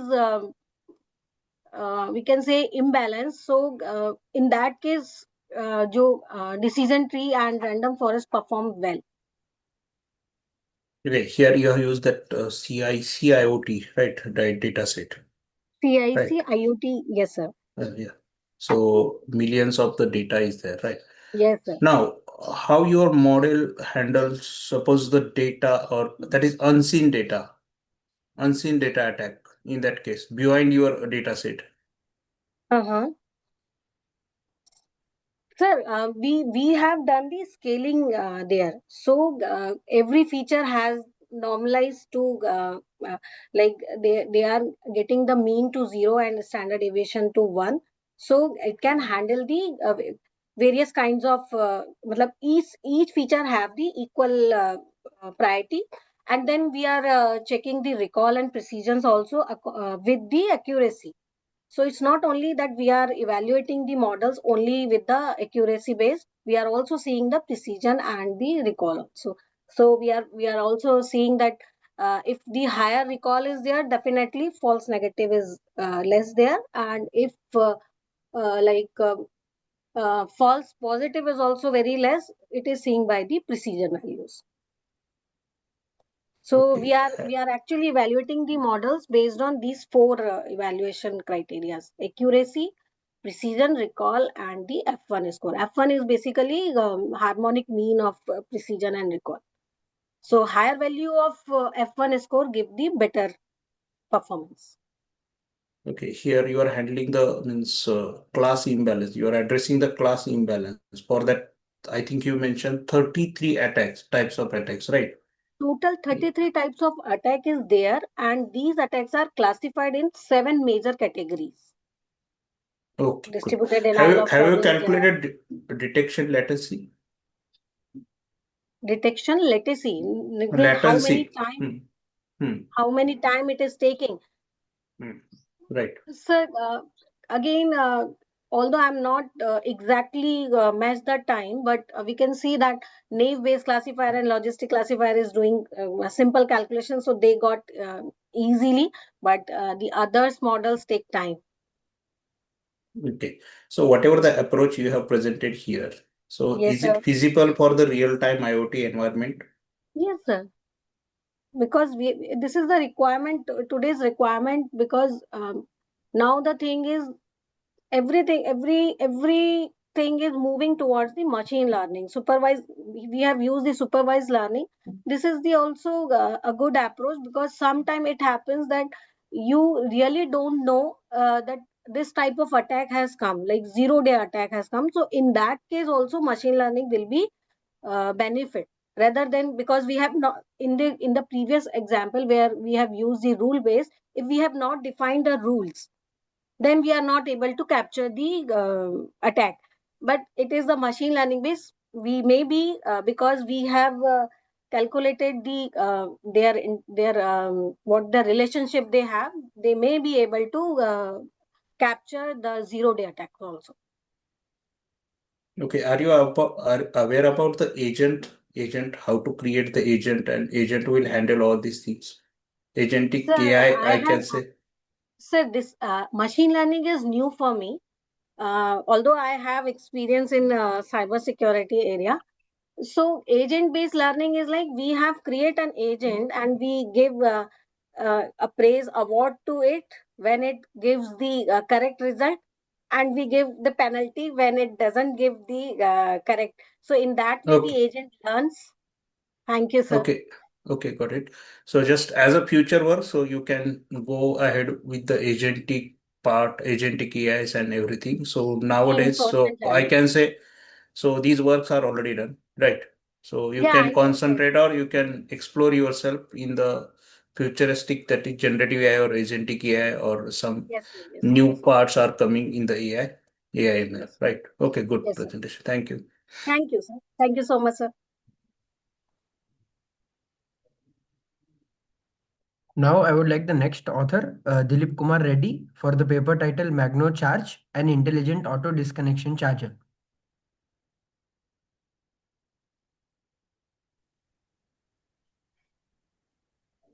You can share your screen. Yeah, thank you.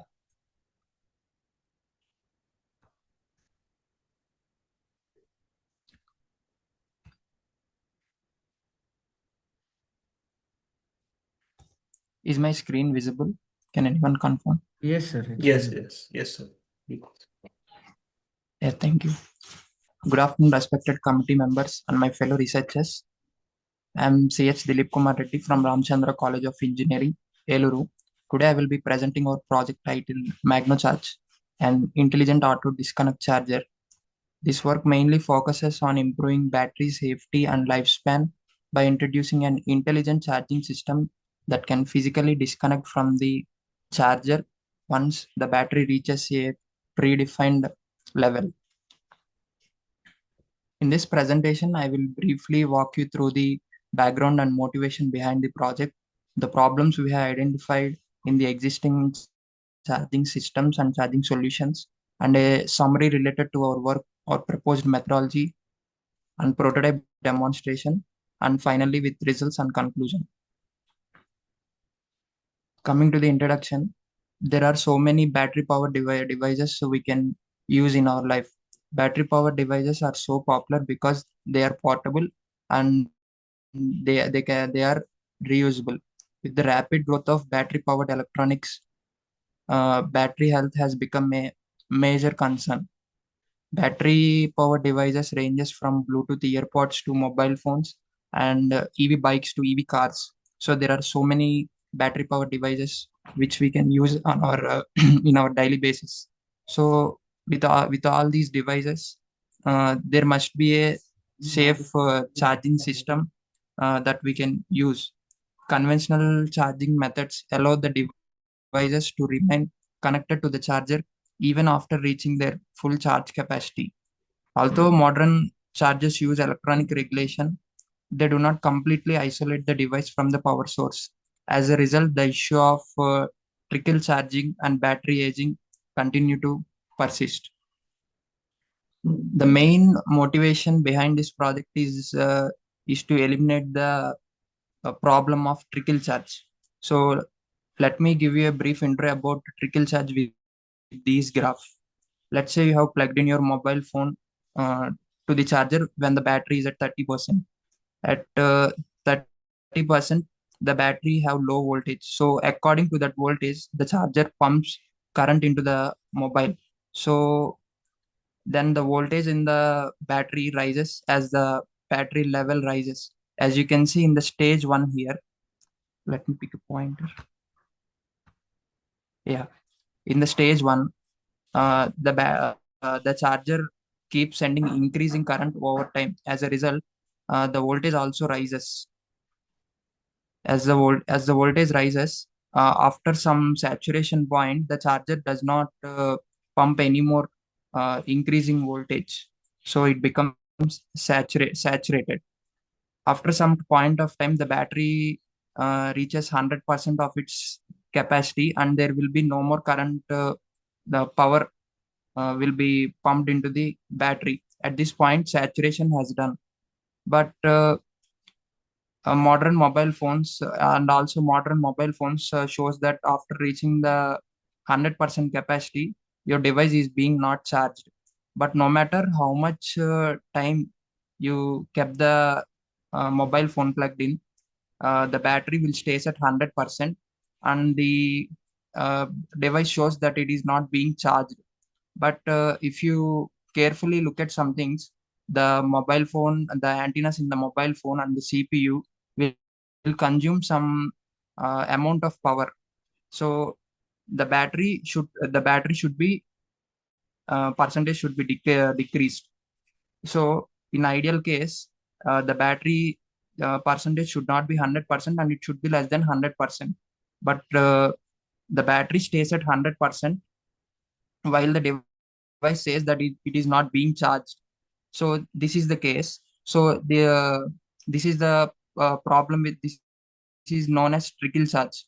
So the amount of battery power consumed by the device and is again being topped up by the charger while the device says it is not being charged. So in background the battery is being charged in terms of microcurrent, which is not visible to the user. It is not only about user experience.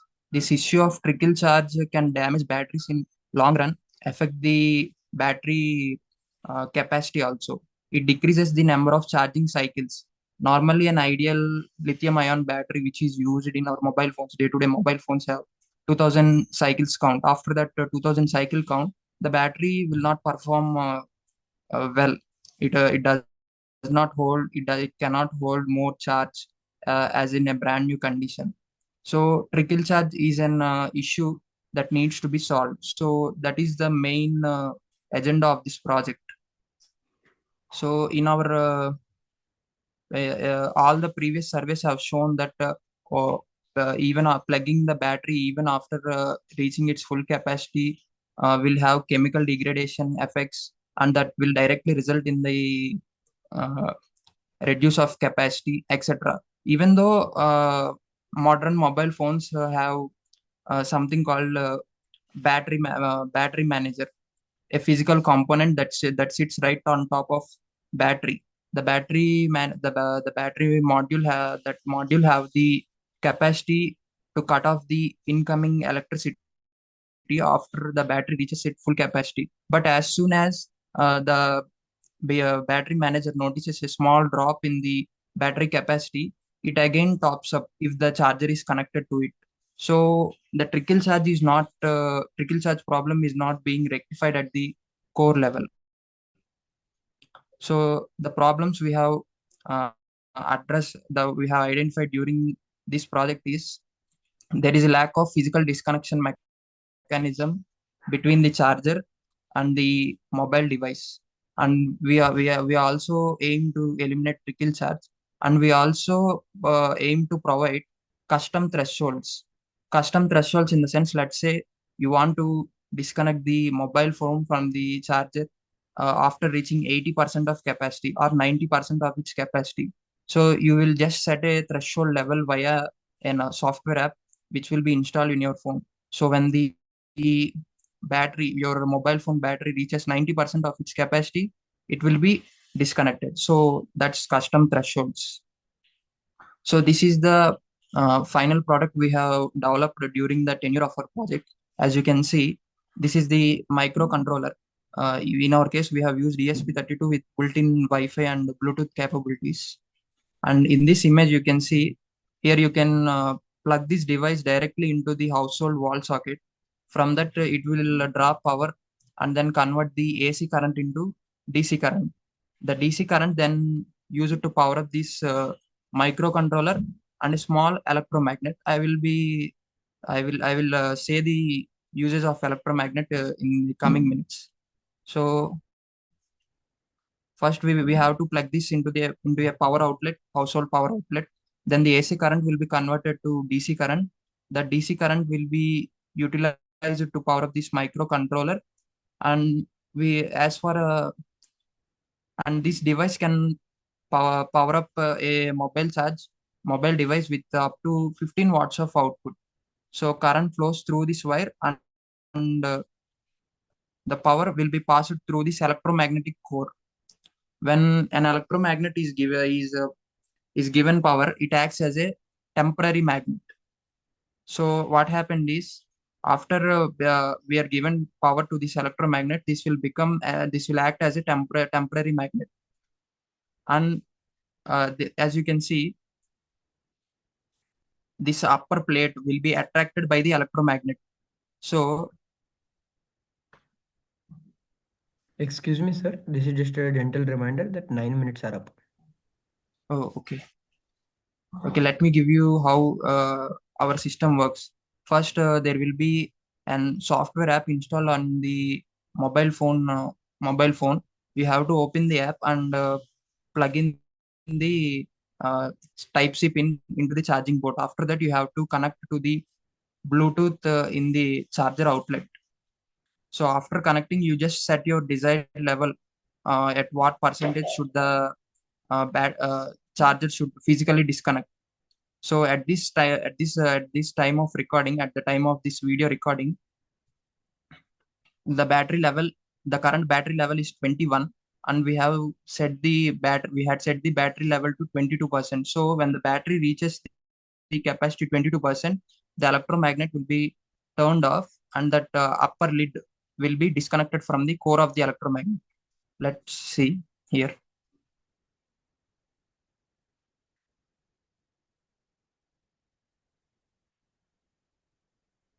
After 22%, after reaching the desired level, you can see there is a disconnection between the electromagnet and the upper lip.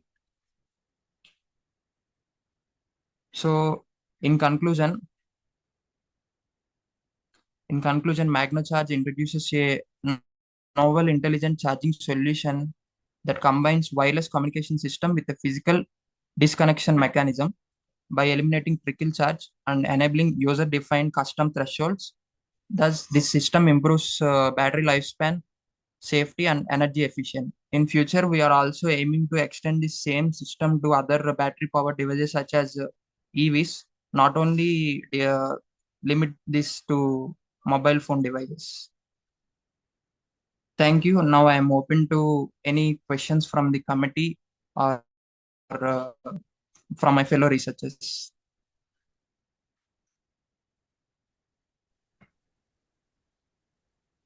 No, perfect. Nice idea. So just so whatever the system you have developed, so how this Yeah. system is safe and reliable, I can say, means in case of physical disconnection without damaging the charging port.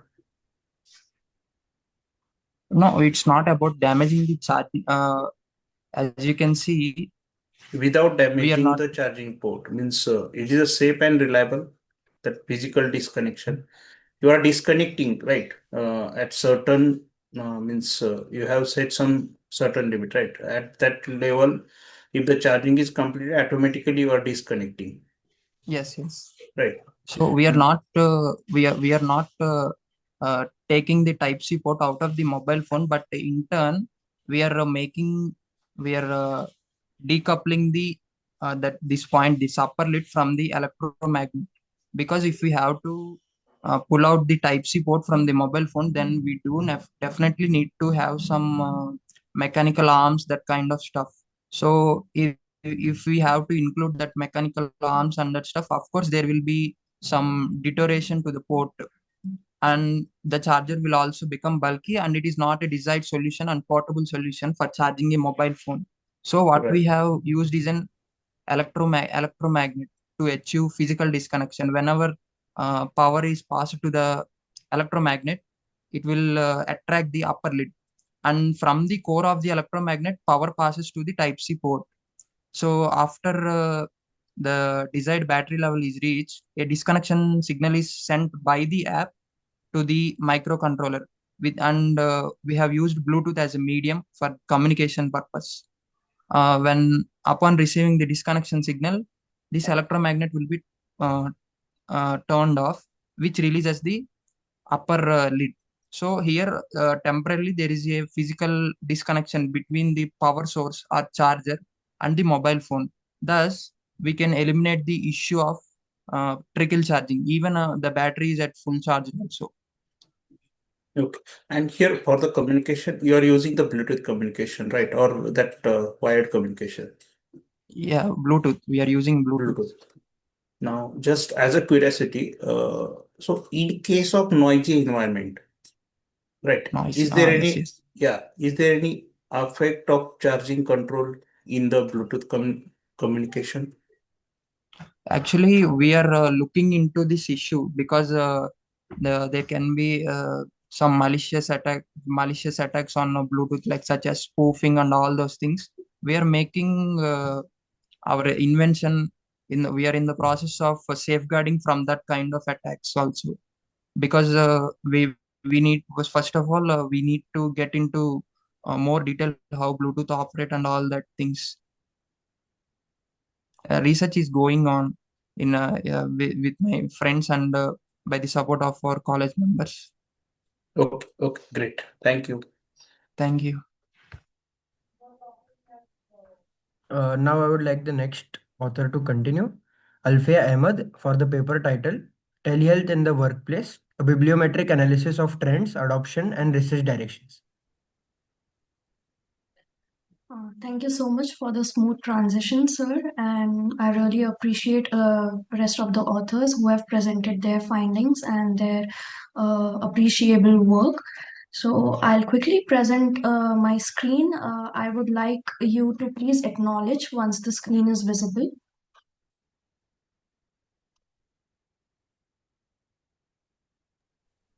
Yeah, is my screen visible? Yes, it's visible. Okay.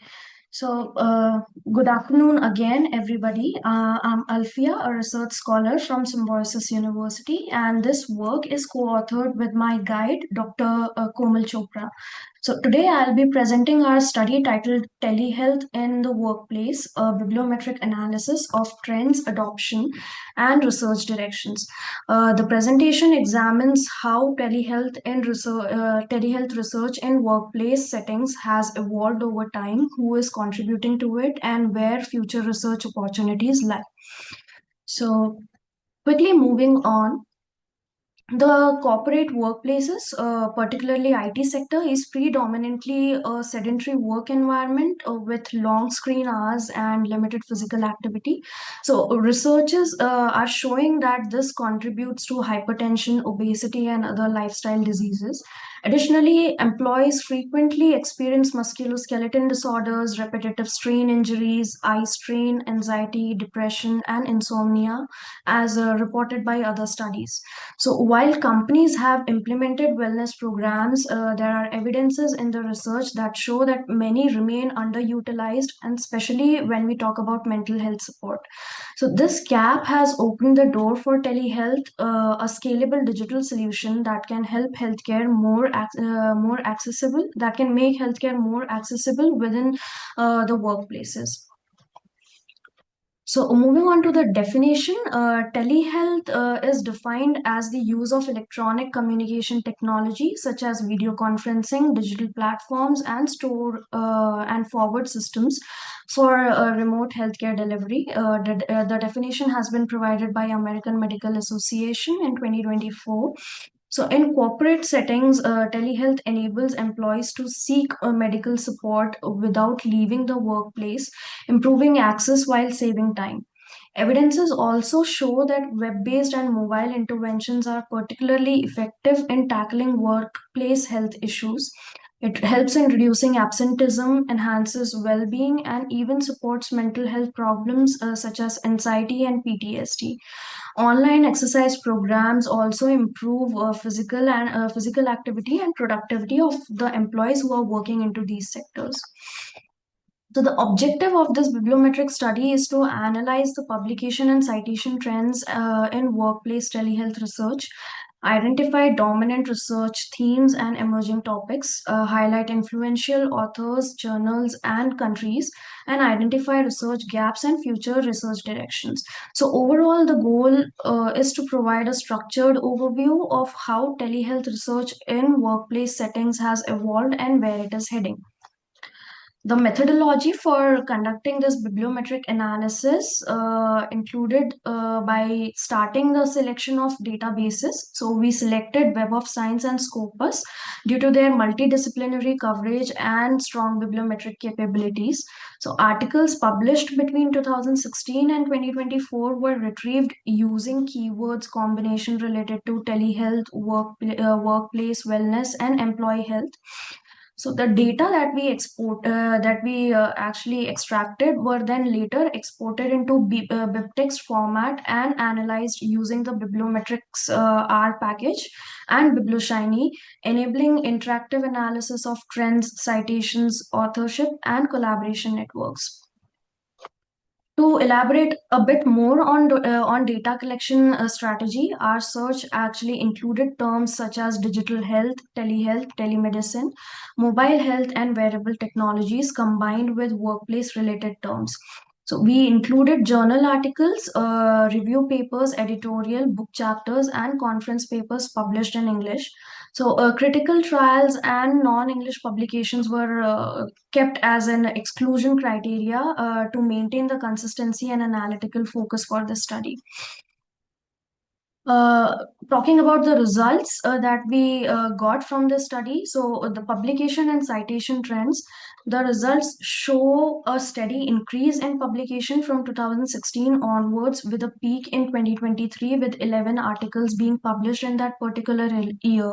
So while publication volume remained consistent between 2020 to 2022, the citations were impacted and they were highest for articles published in 2017, which indicated a strong foundational influence. Moving on to the top cited papers and journals, the Journal of Medical Internet Research emerged as most productive and influential source. The most cited paper in the dataset is by Carlin et al., which reflects early recognition of workplace telehealth integration. Recent publications actually show a very strong early citation performance, indicating that workplace telehealth remains a highly active and relevant research areas, and is becoming an emerging topic in the technology sector. Talking about the authors and the regional trends, so US dominates the whole study into this and is leading with 53 publications, followed by Europe, and a few of the countries in Asia are also contributing into this research areas, with Korea being with 15 publications and Japan publishing 11 papers under this research areas. So Europe is also maintaining a very strong research activity, where countries like Germany, UK, France, and Spain are publishing a lot of papers into this area. When we talk about authors, Mr. Krishmarsh stands out as the most prolific contributor. So, author analysis also reveals that a relatively small group of researchers actually contribute significantly to the field, shaping in the direction and collaboration pattern, which we are going to see in the upcoming slides. So the thematic analysis was also conducted using BiblioShiny and Bibliometrics R. So our thematic analysis identified five of the major themes, which were motor themes. It included topics on research papers on topic like physical activities, workplace care. Then niche themes included quality, information technology, and user acceptance. The emerging themes were risk factors, and basic themes were impact management and acceptance, while the themes that are in transition were depression, anxiety, and burnout. Talking about the collaborative network, as I mentioned before about the authors. So collaboration analysis highlights several research clusters. The most prominent cluster revolves around, again, Mr. Krishmarsh, indicating a highly connected and productive research network. Other clusters, which you can see in blue or violet or red. So they also highlight collaborations addressing specific telehealth dimensions, suggesting interdisciplinary engagement across technology, healthcare, as well as organizational studies. If we come to the implication of this particular study, then we try to see that how the study will help researchers as well as organizations and the policymakers. So, if we talk about the researchers, the findings will support the need for interdisciplinary approaches combining technology and psychology and organizational management. So, there is a particular scope for examining how telehealth interacts with workplace behavior, remote work models, and mental health outcomes. If we talk about implications for organizations, then it has been observed that adoption is driven by physical activity programs and mental health support and digital wellness tools. An organization should also prioritize usability, quality, data security, and user acceptance when implementing telehealth platforms. When we talk about policymakers, then they can actually refer the study and further future studies to devise their investment plans towards digital health infrastructures. It will also help them in developing ethical guidelines, specifically addressing the privacy, fairness, and equitable access, especially for workplace based telehealth services. The limitations for this study includes limited data sources. Since we have focused only on Web of Science and Scopus, which may exclude relevant work from other databases. So, scope of the data was taken. The period that was considered was from 2017 to 2024.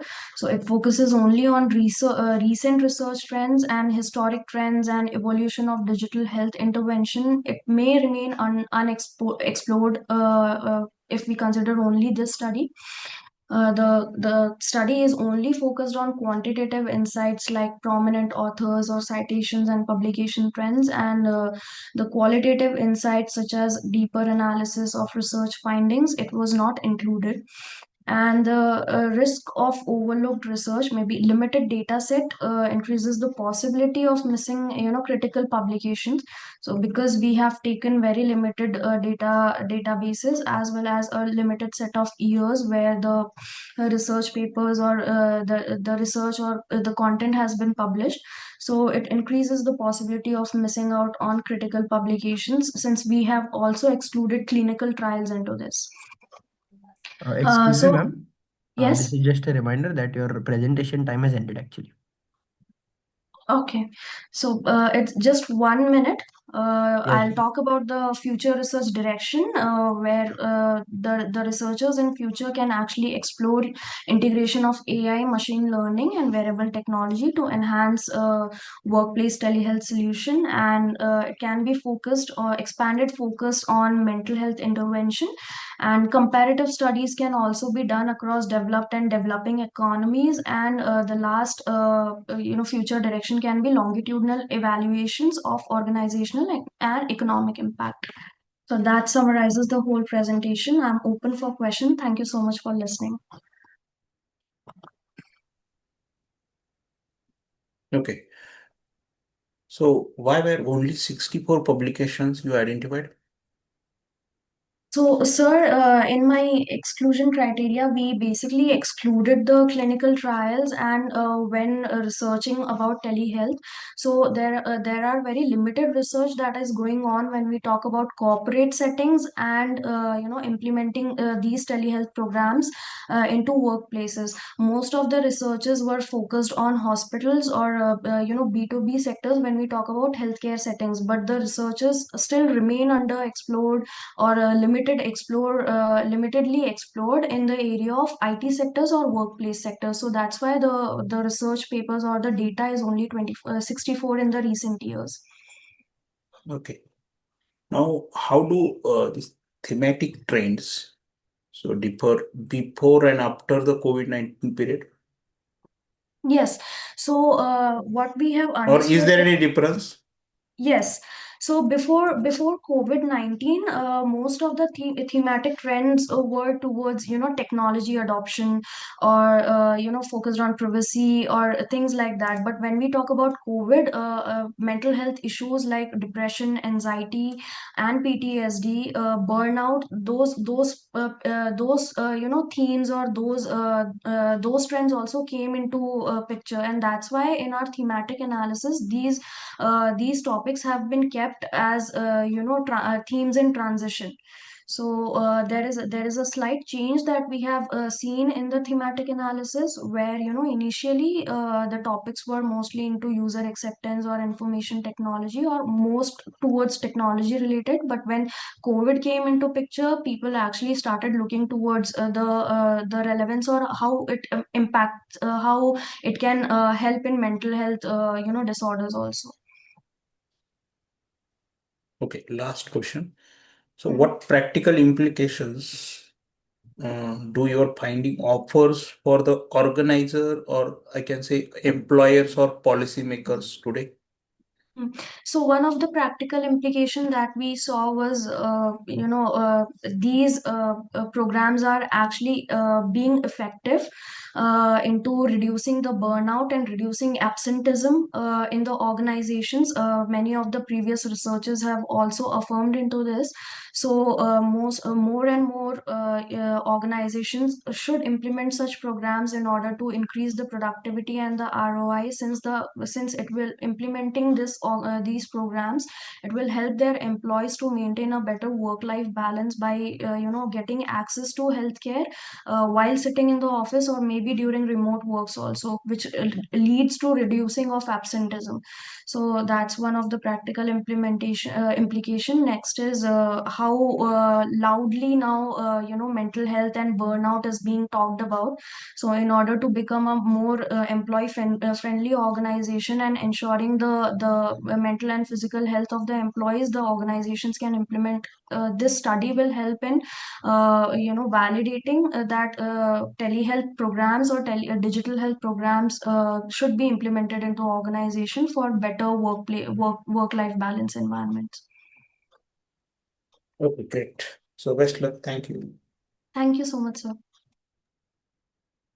Now I would like to call the next author, Varshini Patina, for the paper title Unraveling Barriers to Tech-Enabled Personal Branding in the Gig Economy. Good afternoon, sir. Thank you. Yeah. You can start your screen share. Yeah, sir.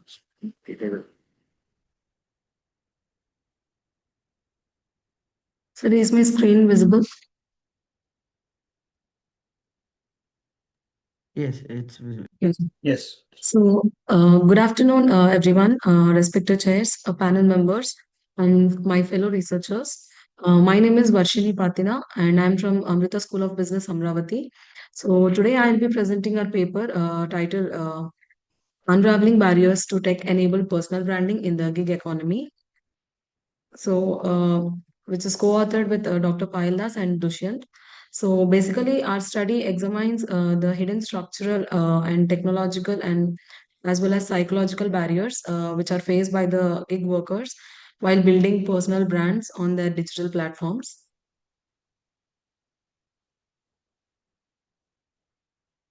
So coming to the introduction part, so basically personal branding was once an option for most of them, but it has been an essential survival mechanism these days for their career advantage for especially gig workers. And it is usually operated in algorithm driven markets. And also, unlike traditional employment systems that rely on institutional credibility, the gig workers they must continuously construct and communicate their professional identity in order to get their clients through their digital platforms, mostly such as LinkedIn and Upwork. And so this shift is referred to as the tech-enabled personal branding. It basically combines the self-presentation with technological competence. So, however, while these platforms promise flexibility and visibility, they also expose these workers to cognitive, we can say emotional and structural challenges, which are often invisible. So these workers, they operate in ecosystem which is dominated by algorithmic evaluation, where the rankings and reputational metrics, which it entirely creates a paradox of increased visibility alongside of uncertainty. So, and the competition and the dependence on these performance indicators. So, also, as the platform algorithms remain opaque, workers, they experience anxiety. They also have this reduced self-efficacy and uncertainty regarding their visibility and their income stability. So, yeah. So, this is the analysis of our literature. The key gaps which are identified are, the first one is existing studies. They mainly focused on fragmented barrier analysis, which is isolated factor focus. So so it's like examining individual factors rather than connecting them, connecting the challenges. The second one is lack of structural modeling. So which means prior research, it did not identify casual hierarchies among these barriers. And the third one is psychological sustainability, which is particularly this digital fatigue and anxiety. These remains like these are the largely neglected components. So based on these gaps, our research focuses on examining the structural, technological as well as psychological barriers which hinder this tech-enabled personal branding among these Gen Z and millennial gig workers in digital platform ecosystems. So accordingly, our research question identifies the critical barriers. And like our first research question is regarding the critical barriers. The second question examines like how these barriers are interrelated and identifies the key drivers and dependent factors. And the third explores how these insights can inform theoretical, managerial, and policy interventions. So coming to the theoretical background, our study mainly grounded in two theoretical frameworks. The first one is social cognitive theory, so which explains the how behavior is shaped by personal factors, environment, and self-efficacy. So in gig work, digital skill gaps, lack of mentorship, and digital fatigue reduce workers' confidence as well as their consistency in online self-presentation. And the second one is the technology acceptance model, which means like the perceived usefulness and ease of using the technology. So basically, the algorithmic opacity, which is like lack of transparency in the algorithm of the digital platform, and the platform trust deficits, and the unfair profit distribution by the platform, and the dependence on platform metrics. These all are the factors which reduce the perceived usefulness and increase the cognitive load on the gig workers. So by integrating these two models, we can explain like both individual and self-efficacy and platform design. These are like these jointly shape a sustained engagement in this digital personal branding. So coming to the literature review, so these are the barriers which we identified. So the first one is the digital skill deficit, which is limited digital branding and limited digital branding, quality and visibility, credibility, and all. The second one is algorithmic opacity, which is like there is no transparency in the algorithm maintained by the platforms. And the third is precarity anxiety, which is instability and uncertainty about the future of the gig workers. And the fourth one is financial literacy gap, like they don't know how to manage their finance, and it also limits their investment in sustained brand development. And the fourth one is metrics dependence, which is over focus on these likes, ratings, and this all the weakens the authenticity. Next is the digital fatigue, which is the constant online pressure on that particular worker may lead to burnout. And then mentorship deficit, which is lack of guidance, which slows the skill and strategy development. And then comes the platform trust deficit, which is they don't usually they don't get the justification for the ratings and the likes which their co-workers will be getting, so which leads to low trust in the ratings and payments and all. Next is the competitive intensity, high competition and authentic branding through the price pressure. And the profit distribution bias is the last barrier, which is unequal rewards, which will also reduce the motivation for branding. So this is the ISM model, where we can see that the digital skill deficit digital skill deficit and financial literacy gap are the root causes for this personal branding, tech enabled personal branding. And these two are leading to mentorship deficit. And then the ultimate barrier is the precarity anxiety, which is instability, the fear of instability and the job, like the fear of instability of income and job. Excuse me, ma'am. This is just a reminder that 9 minutes are over of your presentation. Yeah, sir. Yeah. So coming to the proposed methodology, so we adopted exploratory quantitative design, which is inspired by the ISM and MICMAC studies on gig worker barriers. So we targeted Gen Z and millennial gig workers who engaged in platform mediated digital labor. So also we collected data from 154 respondents using structured and validated online questionnaire. So the key barriers were identified through a systematic literature review and also respondent insights, followed by this ISM model. So this is the sample profile which we collected. So coming to the results, so the ISM and MICMAC analysis, it reveals a layered hierarchy of interrelated barriers which are affecting this tech-enabled personal branding. So what we identified is that the digital skill deficit and the financial literacy gap are the foundational drivers, which are the root causes for this particular tech-enabled personal branding, and these are leading to other barriers and lack of mentorship further these two are leading to lack of mentorship which further intensifies this algorithmic opacity and profit distribution bias, and these all are together create a significant platform trust deficit.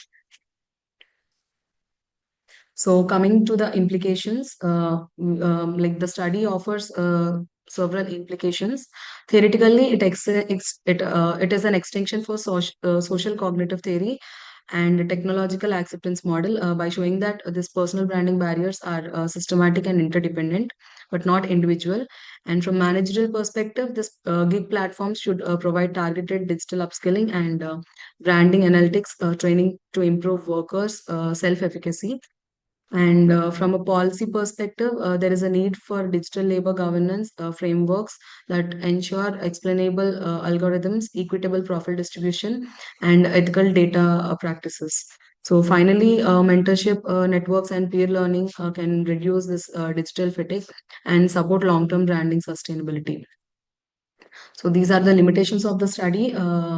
Like the ISM and MICMAC approach, which relies on subjective expert judgment, which may introduce perceptual bias. And also, even though we have collected 154 responses, it may improve reliability, but it may also remains limited sometimes. And the future research can adopt longitudinal designs in order to capture evolving platform, dynamic and cross-national studies in order to understand the the differences in personal branding behavior. So these are the references which we have taken for our study. Thank you. Yeah, only one question due to the time constraint. So, which barrier offers the highest leverage for the platform or policy interventions? Sorry, sir. Can you repeat? Which Which barrier? barrier Yeah. offers the highest leverage for platform or policy intervention? It is You have mentioned a lot of barriers, yes, right? sir. The foundational barrier is the digital skill deficit and the financial literacy gap, sir. So these are the two main barriers, which are the driving barriers and which are leading to other barriers. Okay, thank you. Best. Yes. Yes. Now I would like to call the last presenter, Karthik Deepan, for a paper title One AI, a multilingual social media forensics framework powered by AI that can automate content analysis and evidence integrity on a blockchain. Yes, sir.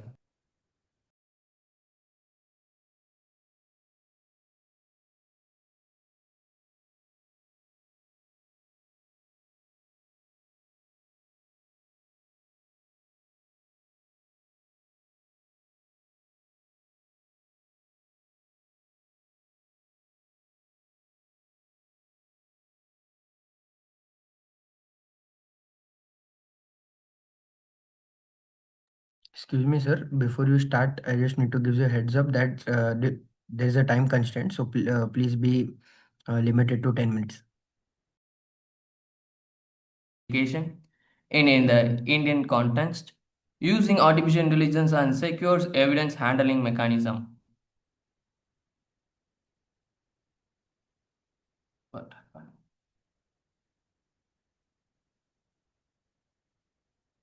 Next, project overview.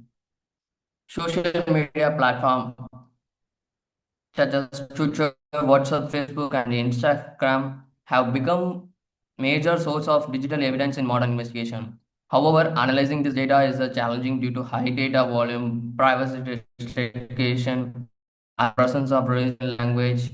Most of the existing forensic tools are designed primarily for English content and globally sincere. They are lack of proper multilingual support and evidence integrity mechanisms suitable for India. Because of these gap, investigators face difficulties in accurately and analyzing content and processing reliable, code-admissible digital evidence. Next, case study of aspect. The Arab Spring, which occurred between 2010 and 2012, demonstrate the power of the social media in organizing protests and spreading information. Platforms like Twitter and Facebook were used to coordinate large-scale movements. Investigators relied on social media forensic and notes in tools to analyze the digital communication patterns. This case study highlights the need for the advanced and multilingual forensic tools, especially for countries like India and diverse language and cultures. Next, objectives. The primary objective of this research paper to develop an AI-powered social media forensic framework tailored for Indian investigators needs. The key objectives of VANA are to enable the multilingual analysis of the religion language such as Tamil, Hindi, and Telugu, etc. Detect the hate speech, misinformation, and products the coordination pattern. Ensure the evidence integrity and authentication using SHA-256 hashing. The system follows ethical and legal principles aligned with ocean sandform. And challenges and solutions are the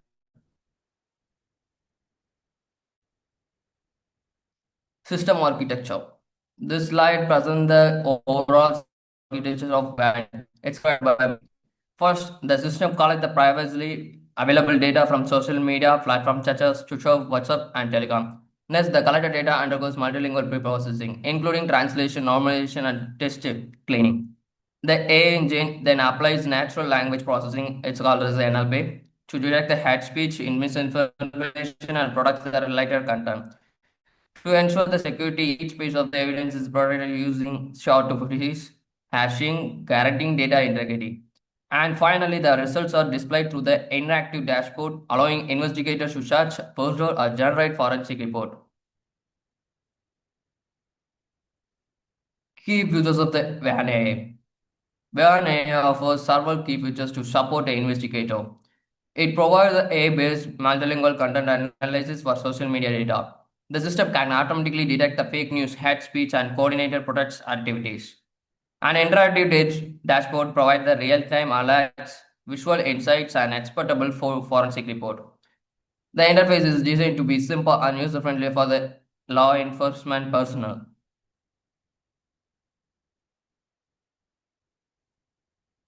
Language and platform support. One of the major strengths of the WAN-A is its support for Indian religion language. The system can analyze the content written in native scripts, including Hindi, Tamil, Telugu, Malayalam, Kannada, etc. It is compatible with platforms such as Twitter, WhatsApp, Facebook, and Instagram. The modular design allows easy integration of new platform and additional language in the future.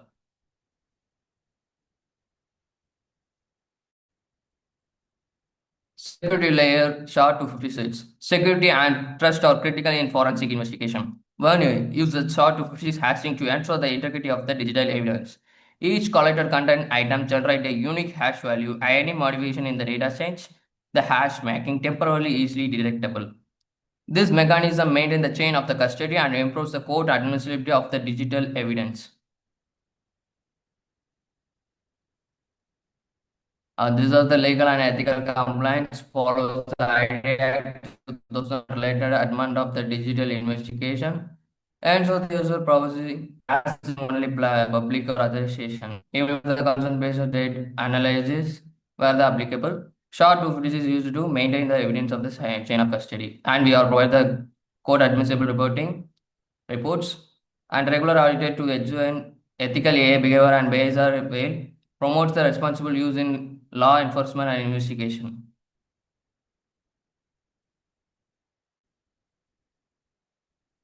And next is the comparison and future enhancement. Compared to existing tools such as Matigo and Ocean framework, most of the system will support an automated detection. Many tools do not provide built-in evidence integrity mechanism. Vanya offers an end-to-end forensic solution from data collection to legal reporting. In the future, we are planned to integrate blockchain for the evidence implementation for support video content analysis and deploy the system for real-time monitoring.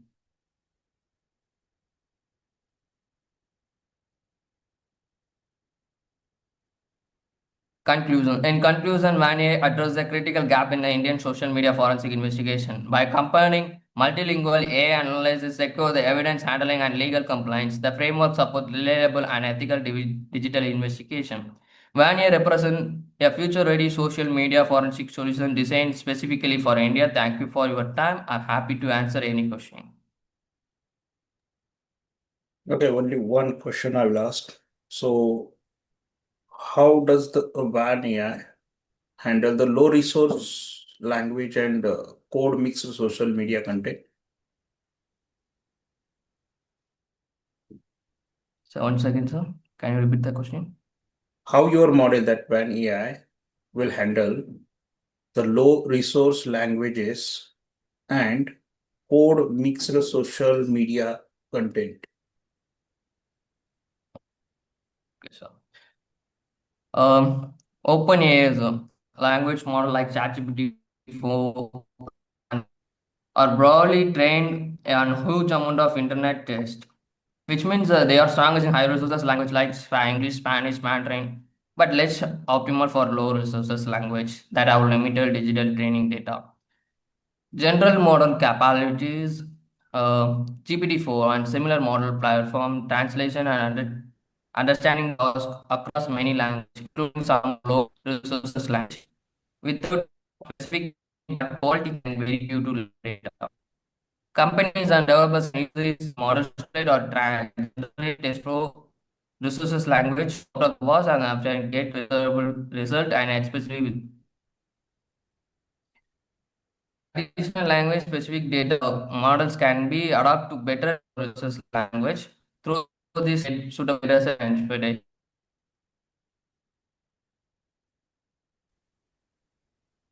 Okay, I So, think your voice is breaking in between. Okay, fine. here is the network problem, I think so. Yeah, you mentioned GPT-4 you have used, right? Are you using GPT-4?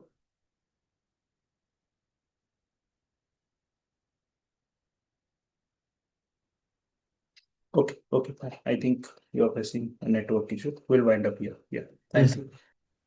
I sincerely thank our authors for their excellent presentations and contribution in this session, and all our participants for being a part of this international conference. I hope this session was informative enough. We, on behalf of the whole team, thank you for the support during this 10th version and all the previous 9 versions of this conference. We'll be very happy to have you in the 11th version in 2026. All the presenters would be getting their digital certificates through email within 2 working days. The publications will be live within 7 to 8 months. Kindly cooperate with the team of ICTCS. I also thank our session chair, Mr. Ranjit Kagde, for chairing this session. A token of appreciation. Yeah. So thank you, sir. So as we came to the end of this session, so I would like to sincerely thank all the presenters for sharing their valuable research, contributions, and insights. And the paper presented today, I think, reflected the strong technical depth, innovations, and practical relevance also across the diverse areas of the information and communication technologies as we expected. And on behalf of, again, I will say on behalf of our organizing committee of this conference, I thanks the reviewers also and session coordinators and conference organizers for their efforts in making this session successful. So I really appreciate so smoothly this session is conducted without any interrupt, without any inter obstacles, right? So really it's appreciable. I hope the idea exchanged today by all the researchers, so it will be inspired to the future research, collaborations, and real world impact also. So thank you all for your time and participation. Wishing you a fruitful contribution and continuation of the conferences. Thank you. Thank you very much, Bye. sir. Thank you for your valuable presence. I kindly request everyone to switch on their videos as I have to click a virtual photo.